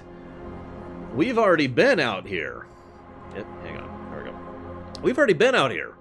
We've already done these quests. We've already done these instances. I actually apparently have dig sites out there. That's actually funny. So what the hell does she have to do with anything? Now, everyone, of course, is talking about Unzoth, and I have to admit, as horrible as this probably sounds, I almost hope Unzoth and the old gods aren't particularly involved.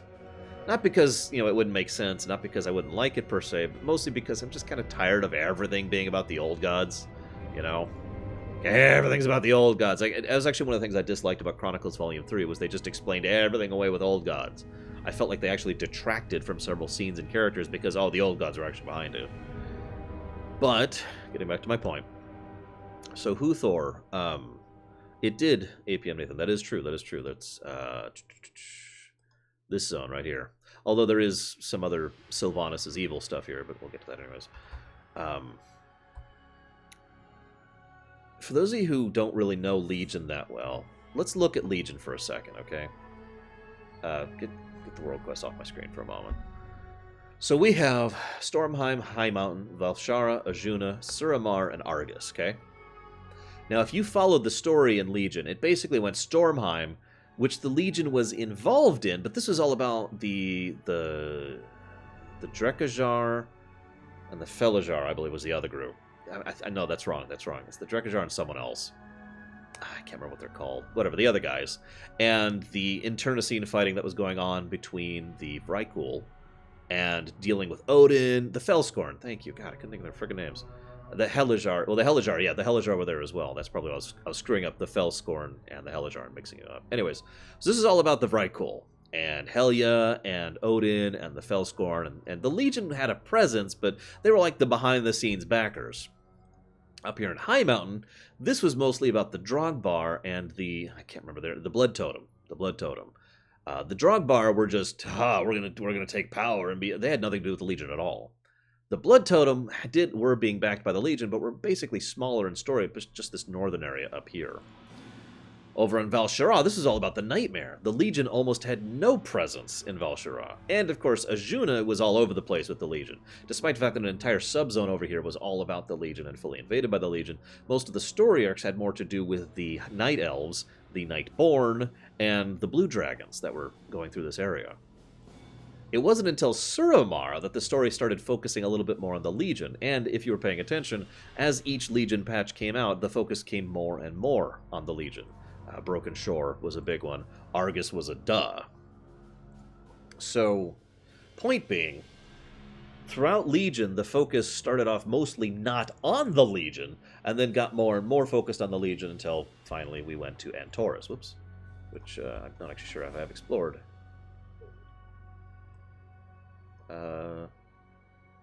Whatever.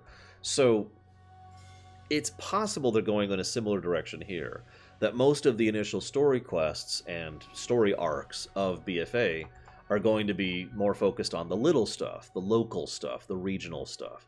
I know from personal experience that a lot of these quests here in Kul Tiras have to do with the local politics of the Kultiran Six Noble Houses. And I know that Zandalar has their own little stuff going on. I'm really looking forward to Vol'dun, by the way. I'm just really looking forward to that. So it's entirely possible that this is going to be an Old God expansion, or perhaps more accurately, a Naga expansion. That the Naga are going to be the big ones, and that the Naga are going to be behind all of this, and that Ashara is building up as like the teaser of that Ashara is maneuvering and manipulating, and then I will come from, and I can't help but point out that it's been a major point that's been mentioned over and over in all the marketing material, and all of the quest, the specific story discussions, that they just keep talking about fleets. Have you noticed that? They just keep talking about how they need to have more naval power, and their fleets have been destroyed, and we need to get new shipyards, and we need to get new ports. It's been a recurring element constantly in everything in all this lead up to BFA. Now, that could be incidental. I also agree that the Third Lich King had better be involved in BFA. I will actually be legitimately upset if they spent all that time building up and establishing the Third Lich King, and then do nothing with him in BFA. That would be pretty cool, Zastil.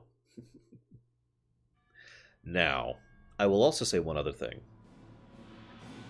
This is a complaint. I hope Rax was seeing at least some of this. He commented the other day that I don't actually complain about WoW. I found that amusing. One of the things that aggravates the crap out of me here, I'll actually, you know what? I'll show you. Give me a second. I'll show you what aggravates the crap out of me. And thank you, Triple DPS. Well, there's a lot to WoW. My own lore run was like 140 episodes long because there's a lot to WoW.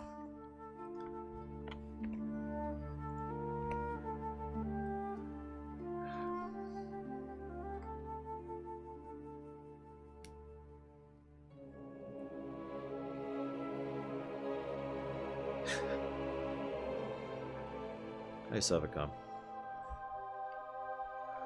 Agreed. I agreed. So you see this?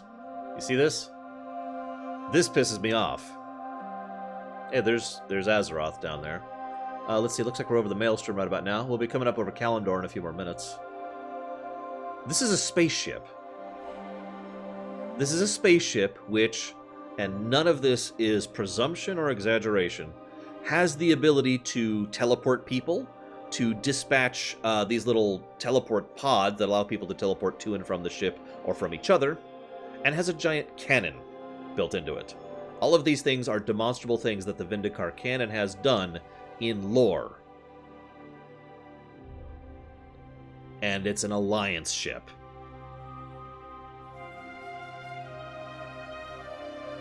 Now, I talked about this when it came to... I talked about this in the Legion lore run. Because several people have said, okay, there's lots and lots of different reasons why people would be hesitant to use this ship in a war between the Horde and the Alliance. And I absolutely agreed until Teldrassil is brought into the equation.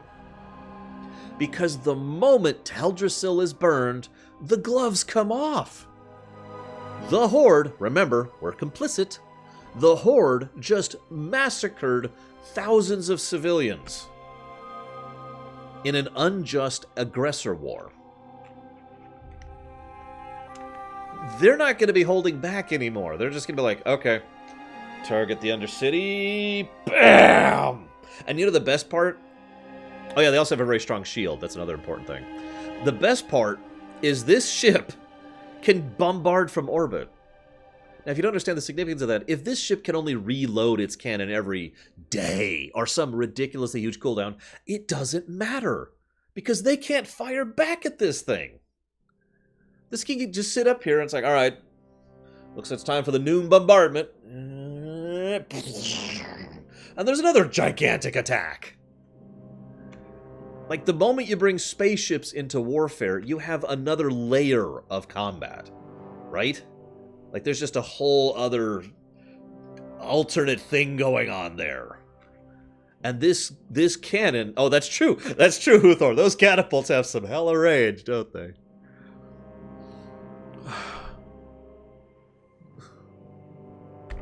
Never mind the fact that they have literal war golems, which are, in lore, very, very powerful.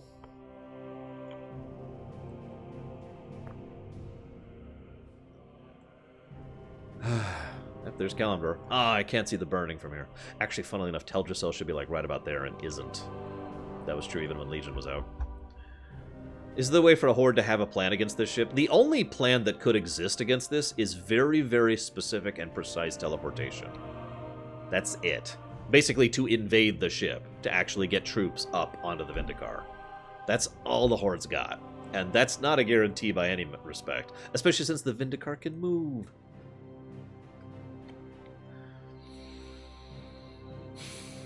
You can see Ashara there, for the Horde, etc. Oh, you know what? You're right. I forgot Azurite can do everything. So all we need is to put some Azurite on our bows and arrows and shoot up, and we'll take out the Vindicar. No, there's an invisible barrier here. I can't actually move past it, see?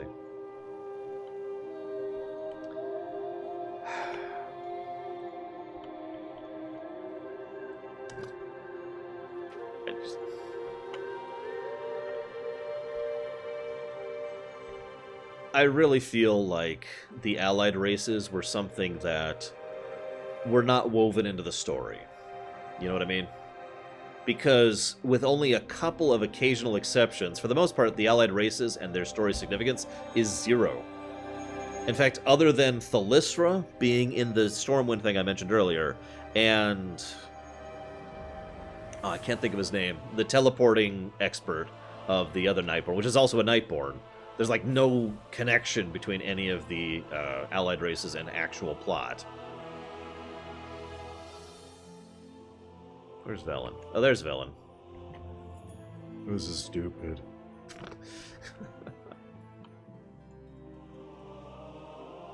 Oh yeah, Dark Iron Dwarf thing is here. We can't actually make them yet. But, you know, woo. I love that armor. I love that armor. That looks so cool. You know what I hate about it? I can only ever wear it on a Dark Iron. I guarantee you, I would level the crap out of all of these allied races if I could use the armor on other characters. But I can't, so I never have. And at this point, I never will, unless they change that. Oh, hey, Greymane. Shouldn't you be assaulting Lordon right about now? Moira looks weird nowadays. She's changed outfits again. She's wearing mage gear. No, you cannot use this armor I actually have on right now is Lightforged armor, but I can't use this on any other character, which sucks because I really would like to use this on my paladin, who's a blood elf. But yeah, anyways, I don't know yet, Zawan. Truthfully.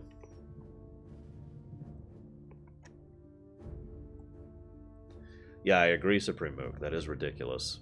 It is possible they'll change that someday, but they haven't yet. So until they change it, I just don't give a damn.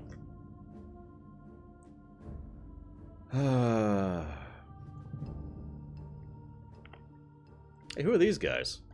Does anyone recognize these?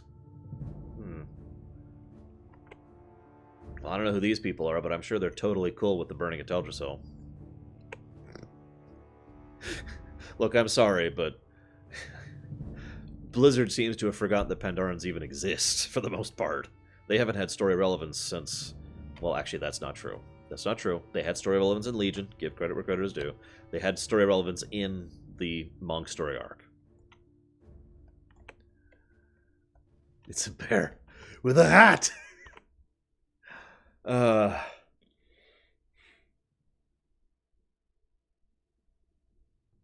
No, I agree that them joining is a bad decision, Necro. Absolutely. Yeah, we'll see. I are agreed. Excuse me. I know the interview you're talking about. Can we go back to MOP? You know what? Sure. Let's do it. Let's get out of here. Wait, no. What am I doing? I'm stupid. I haven't actually been to Mists on this character. No, wait, yes, I have. I did Jade Forest on this character. You know what? I will take the Shah over the crap we're going through right now. No joke. Where do the Night Elves go now that they don't have a new home? Well, that's a good damn question. The obvious answer is that they will take the parts of Lordaeron that the Alliance is reclaiming. And in the immediacy, I mean, the only place I know that really has the kind of room and peaceful nature to accept a large influx of refugees is where I'm flying around right now. However, Blizzard, like I mentioned, kind of forgets that this place even exists, so who frickin' knows?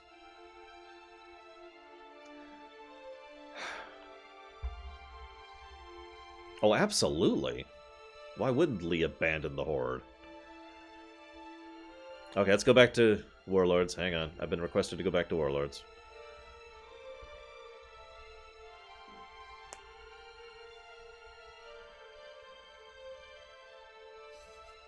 Everyone loves Warlords, right? Well, Pandaria was hit as hard as anywhere else, yes. They did mention that remedy. But, I mean, my point is already stated in the sentence I just said. It's as hit as hard as anywhere else, so good taken down is probably better than bad taken down, you know what I mean? I actually defend Warlords probably more than most people do, because I feel that Warlords was a good expansion right up until it tripped and turned into a terrible expansion. Like, seriously, I feel the questing experience and most of the story of the build-up of Warlords was actually great, and then it just stopped because they abandoned the expansion. But I will always defend leveling through these initial zones. This was fun and awesome. And they did some really, really great story stuff in this expansion. And then they just whoop and screwed it all up. I agree, FM Nito. Yeah, the soundtrack for Warlords is fantastic. I love the music of Shadow Moon. Don't worry, though. This place, by the nature of the lore, is someplace that will cease to exist soon. I'm being serious. Because according to the way they have designed the lore of Warcraft, this is a relatively recent development, any timeline that is not the primary timeline, if it does not maintain a continuous connection to the prime timeline, aka there aren't people constantly going back and forth between them, the side timeline eventually just whiffs out of existence. Just stops being. In fact, spoilers for BFA, spoilers for BFA. That is actually a plot point in how we recruit the Magcar. It takes significant time and effort and energy just to get here, to get to Warlords. And the connection is so tenuous that not only can we barely make it there, we barely make it back. The implication there, based on what we know, is that this place literally ceases to exist once we get the Magcar out of here. That we are abandoning a dying world. Yeah, it's kind of horrifying, isn't it? Loreweek's basically over. I'm just continuing to talk about a few points here. So yeah, if they do something with Gilneas, they need to do something with Gilneas. They need to... I mean, we already have, as of right now, the ability to have layered content. They're doing it right now. You see that right now? That's Zydormi. You could just talk to her and go back to the Cataclysm version of Darkshore. Just bam. So, God's sakes, give us a layered version. Where are we? Give us a layered version of Gilneas. Give us a... I believe... I shouldn't say I believe. I know they're giving us a layered version of Tirisfal. I've already seen the new layer of Tirisfal. So... I have heard that same Ruber liberated, and I wasn't able to confirm it either. I like that idea, Huthor. I also admit I like the idea of this place being completely destroyed. Hey, Scorpion, I haven't seen you in forever. What's up? I like the idea of Warlords being destroyed, not out of any negative feelings, not out of any spite, but because of the story that's been happening on Draenor, on alternate Draenor, since we left, which is pretty dystopian, really. It is basically a doomed planet, and they're all gonna frickin' die, or worse, actually. I'm sorry, they're gonna all worse than die. And so the tone and the feeling I keep getting is that we're going to get people out as much as we can, and then chop off the line, and this doomed world is just gonna go be doomed. So the idea of it fading is a mercy. And all I'm gonna say about that, for those of you who know about what I'm talking about, is Lightforged.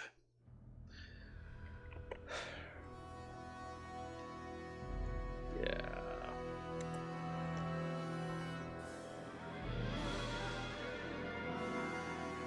Yeah, I know a lot of people... well, I'll get to that. What the hell? I want you. So... oh, I know, Necro. I thought I mentioned that. Maybe I didn't. Yeah, the fact that we don't... Well, Yrel is probably dead in our world. Actually, I saw a joke once, which was really horrible. It was a picture of the Path of Glory, or the Path of whatever. What the hell is the thing? I can never think of the name of the damn thing. This road right here. It's Path of Glory or Path of Victory. I can never remember what. But anyways, it was a zoom-up picture of the path, and it circled one of the skulls, and it was like, we found Yrel! I don't think the new version of Lordaeron is in yet. Let me double check that real quick. I can check that very quickly. Because I have a mage.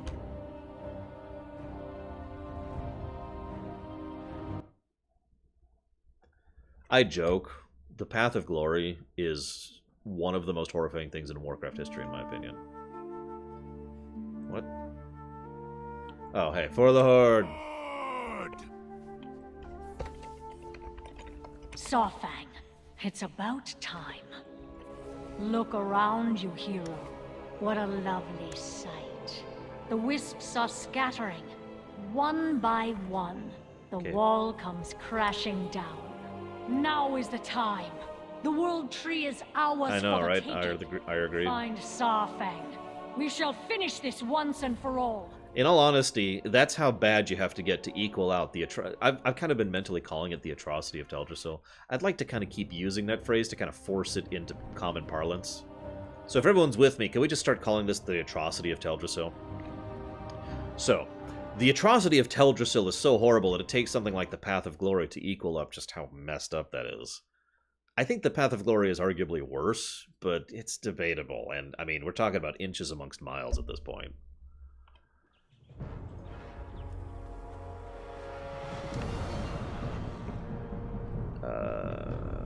There it is. So this is kind of neat in its own minor way. Check it out. There's actually no more Zeppelins going to the Undercity.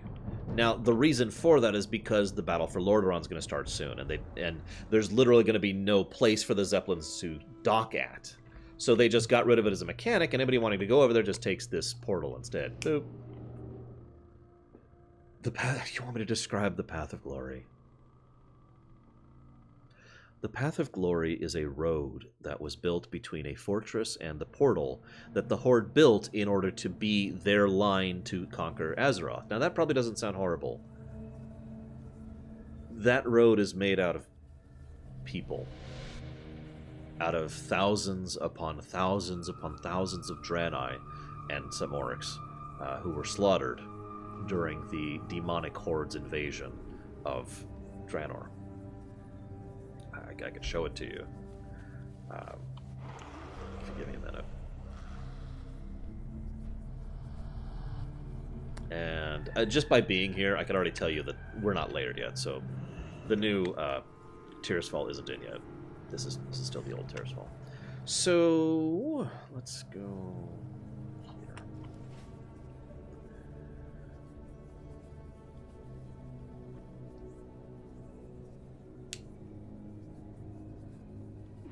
It's the Path of Glory.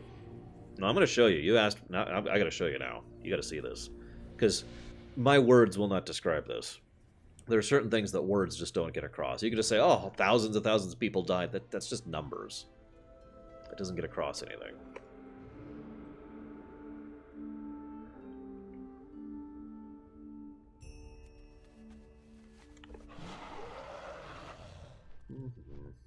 It'll take me a moment to get out there.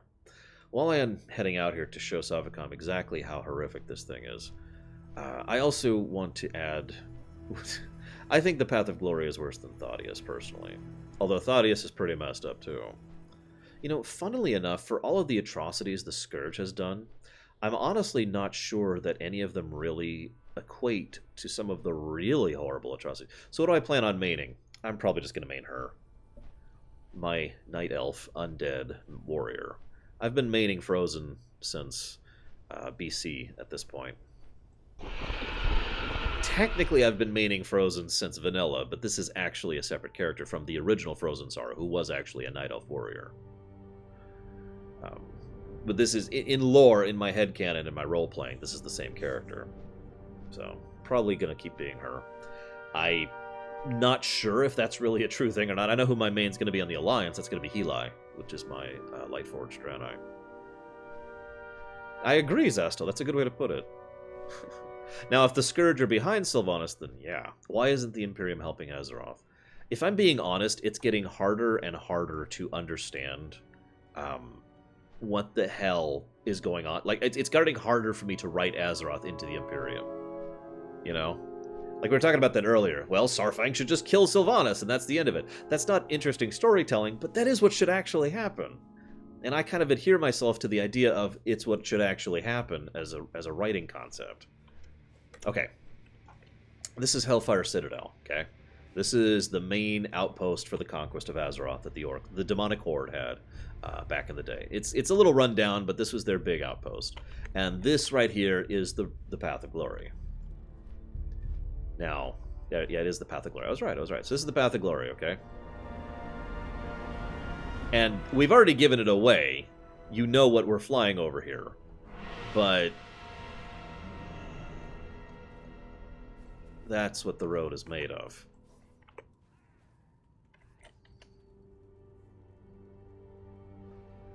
I know players who, when I pointed this out, were shocked because they never actually looked too closely at it and they never actually realized what this thing is. And to further emphasize just how many bodies are here, there's the Citadel back there.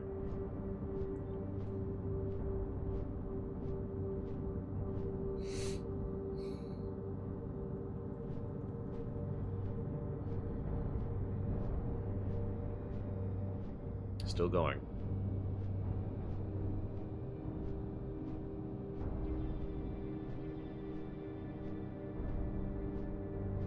Now you can actually see the end of the road right now. The end of the road is up there at the Dark Portal. No, I don't have War Mode on. Why would I have War Mode on?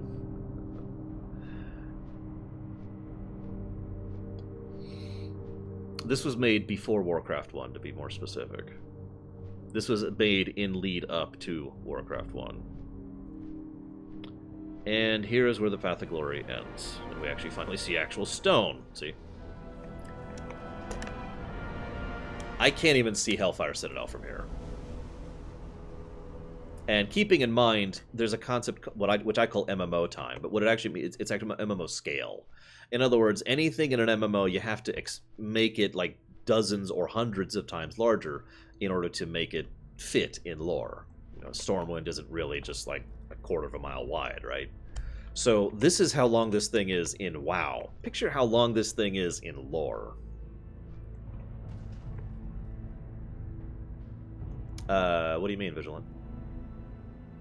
Oh, you mean someone who's actually focusing against, basically writing a villainous force, which is causing Azeroth to be this horrible in lore?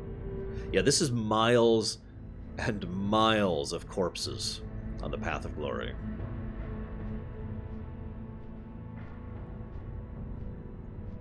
Yeah. This is basically genocide. And there's just... and there I can just barely see Hellfire Citadel in the distance there now, having gone to the top of this ridge.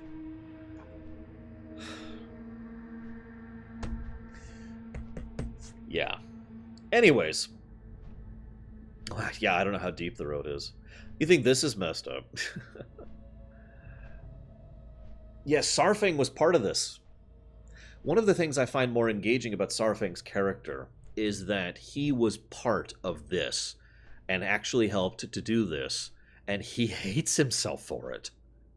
That was actually a big plot point back in Wrath, and has continued to be a plot point for Varrock ever since. He hates the fact that he was a part of this.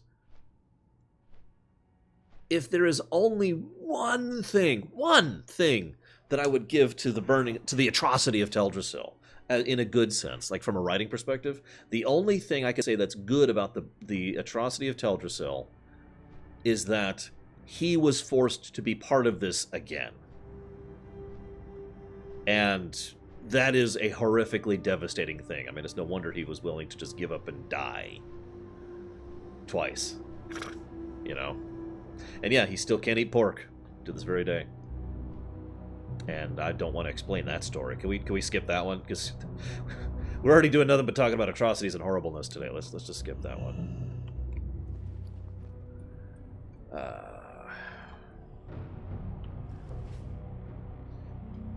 Yeah. Let's get out of here. Yeah, with no demon blood, no corruption, no haze, no excuse. Varrock has no excuse anymore.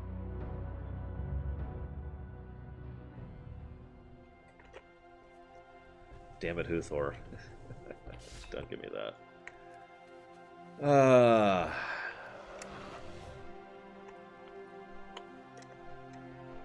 Anyways. Yeah, exactly, Grimoire. That's basically where we're at. How do we write ourselves out of this hole we're in? I got nothing else. This has been one of my longest lore weeks ever. I knew it would be, even though we only really had 2 subjects. We've been talking for 3.5 hours now. I'm going to chop this off. I'm going to get back to work on Deep Space Nine stuff. Thank you all for joining me. We're having a planned stream this coming Monday. That's tomorrow, obviously. That's going to be board game night as usual. Other than that, I do not have any planned streams until next Sunday, because I'm still trying to cram YouTube videos. Don't worry, I'll make it nice and obvious when I'm finally getting back to streaming properly. I hope you've enjoyed. I'll see you around, guys. For real this time.